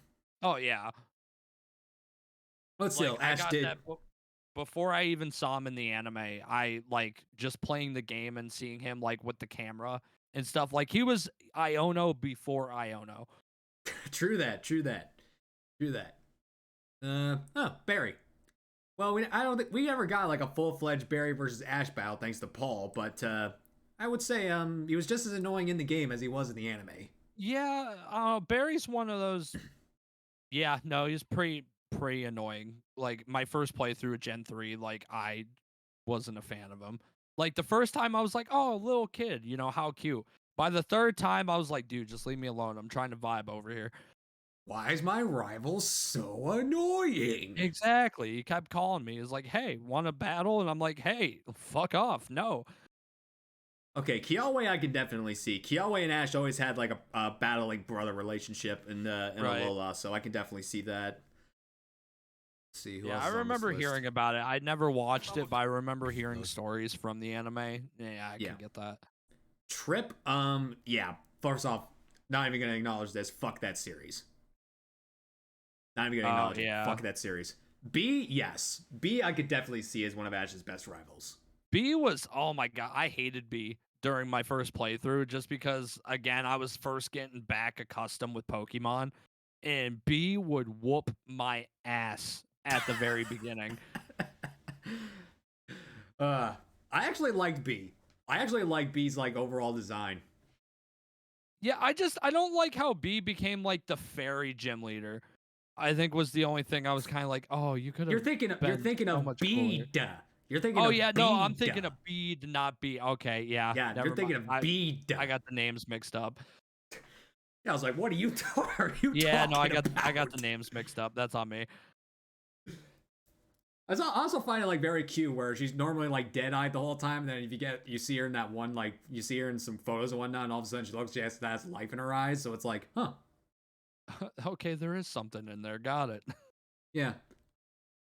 Sawyer, this one's a kind of a toss-up because even though the X and Y anime was, in my opinion, the best anime for the Pokemon series, Sawyer just came in really, really late.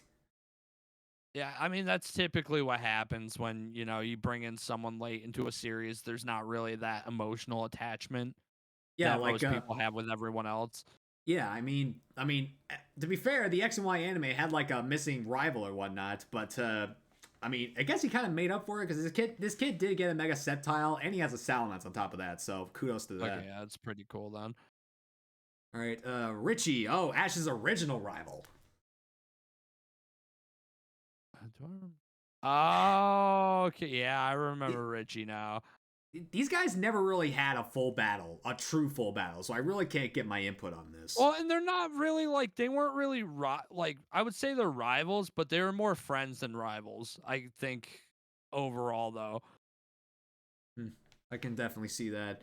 But Gladion, yes, Gladion is one of Ash's best rivals. But I will say anime bullshit. I will say anime bullshit counter with counter. No, that is pure anime bullshit. Well, they got to hype up the story one way. This guy had a fucking this guy's like if Hugh wasn't so epic, Gladion would be my favorite rival in all the games. Right. Yeah, this guy's cool. Leon, I say Leon's more of like a big brother rival figure than he is like a true rival. I was gonna say Leon's more of like a mentor. Yeah, big brother mentor type deal than he is like an actual rival. I can't agree with that one. Let's see. Where the hell's Paul? Oh, actually, yeah, never mind. This is Ash's original rival.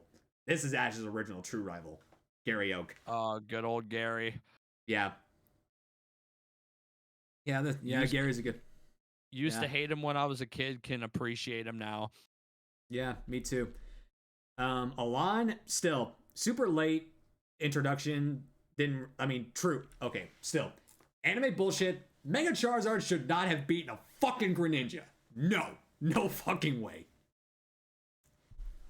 Well, I mean, we talk about it all the time how much Pokemon like loves its Charizard, so This was Ash's moment. No. yeah, well, see, been saying it's been his moment for 20 plus years, and it just took this past year for him to finally win the championship. This was his real moment. This was his real one. It took him beating Leon to win. But anyway, there he is. Here he is. This is Ash's best rival. His true best rival, Paul. This one took Ash to his fucking limits. Like every limit. Every time they battled, Paul always whooped his ass. Except for this very first one, Paul always whooped his ass. But in the final battle, Ash finally got his just desserts. With a Pokemon that Paul originally owned. That's how it be. Yeah. This guy is like, I used to hate this guy back in the day, but now I can love and appreciate this guy. Yeah, I'm hoping to know more about the rivals here soon. I have this plan to eventually start watching through the older anime just so I can appreciate what everyone else appreciates. As I've said, skip black and white. It doesn't need to Yeah. be. It doesn't need to be watched. I've heard. Yes, just skip it. Just skip it and never acknowledge it. All right, so this is the last talking point of the show. This is where you give us the inside scoop as to any future plans or goals that you have in the coming years as a content creator. So just if there's some stuff that's lock and key, don't worry about it. But if there's like some simple things you want to keep doing or simple things you want to achieve within the next few years or so, just let us know. Yeah. I mean, I've got a couple things. I'm closing in on 1,000 followers, so I'll get this boy to 1,000, guys. I'm hoping to hit that soon. We're less than 100 away, so that's the goal, I think, for the end of the year. But for right now, I'm just kind of chilling at this point. I'm working on a Dream Team quest for Heart Gold, Soul Silver, so that's been going well. I'm starting a new hunt for Blocktober being put on by Pauly Dude. I'm starting that Monday. And then we have been working on my new called Genesis Rocket Quest, which is a shiny hunting quest inspired by Team Rocket going on in Pokemon Gold, where I'm using an Ace Trainer coin case glitch in Gen 2, which allows me to shiny hunt and catch trainers Pokemon. Oh, so that's what that was. Yeah. Oh, I see. That's interesting. I've never heard of that.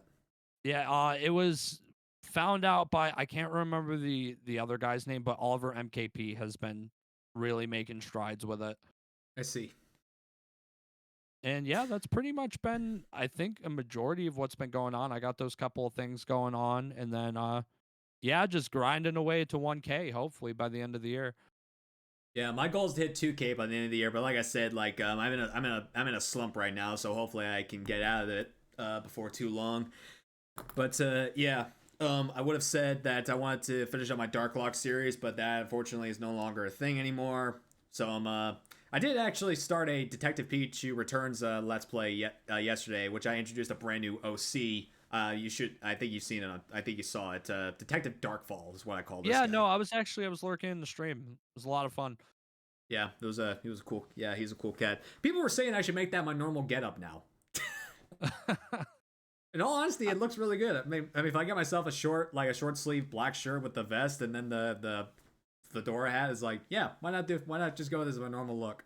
Yeah, I mean, I think you could pull it off. Yeah, I think I could. But yeah, I do want to try to get to 2K for the end of the year, but then on top of that, I just want to continue to do what I'm doing and just share my love of Pokemon with everybody, because that's what I got. That's what got me into this in the first place. Just wanted to share my love of Pokemon with everybody, and also just do stuff that I've never done before, like randomizers and, you know, surprise locks, stuff like that. Like, I would say that if I did have another challenge run planned for the moment, I would say that I want to do a randomizer and Ultra Sun, because that's like the one that, like, I haven't done a randomizer in Gen 7 yet, so that'd be the next on the list. Plus, I've seen a lot of people doing randomizers in Gen 7 lately. They look a lot of fun. Again, I'm not smart enough for that, but they do look like a good time.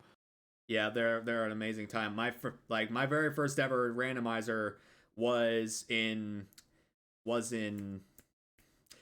white, and that's also why Lugia is now one of my favorite legendaries, because my freaking starter was a Lugia. Okay. Yeah, but also before we try to kick off, I forgot to bring up that Red Survival story. So here's what happened. So I was doing the SBQ in Let's Go, and I normally use my phone on Discord whenever I'm not using the computer. So I was actually typing out my next target, the word Bellsprout. Okay. My autocorrect, it autocorrected Bellsprout to the word hemorrhoid. I shit you not. I have photographic proof of that. Oh, and Lord. when I shared it on chat, Reds was in there, and he just went crazy making hemorrhoid jokes. He just went ballistic, and I'm like, oh my god, dude, you're making me laugh so hard. That sounds like Reds in a nutshell. Yeah, I love that, man. Because even to this day, I mean, last time I think I talked to him, he's very busy with family stuff, so totally Yeah. understandable. Yeah. But anytime he gets the moment to pop into my chat, it's always like, "Hey, where's the muck?" I'm like, "Dude, it's been well over a year. Stop." Yeah. Every time he pops my chat, it's like, what's up, my Dark King? But now that that's gone, he's not gonna be able to call me that anymore. Hey, the way I look at it, though, I did read, the tweets. You, knowing your creative mind, you will easily figure out something else. I know of it. I mean, yeah, I did create Darkfall, so there's not like there's a void of like an OC around here. Right. Yeah, well, still, the Pokemon. The life of Pokemon is a vast sea of mystery. So there's just more of them to discover. Well, and that's nice thing about being in the type of content that we're in is there's always plenty of stuff to do. Yeah, I can't think of one thing where I just can't like put down the controller and not do something. Yeah, I feel. All right. So also, the guest chooses the raid. So where are we going after this? Oh Lord. Okay, let me see who we got here then. Just go ahead and put their name in the chat. Oh, all right. My boy Willie's streaming. Mr. Willie Hoon. I don't believe I've met him. I met Willie through TikTok. TikTok, eh? All right, Yeah, Willie's cool people. Let me get this. This in there. Yeah, I don't believe I've met this guy, so this will be the first time I've met him. All right, I'll give you some curls in a minute, buddy. Okay, so.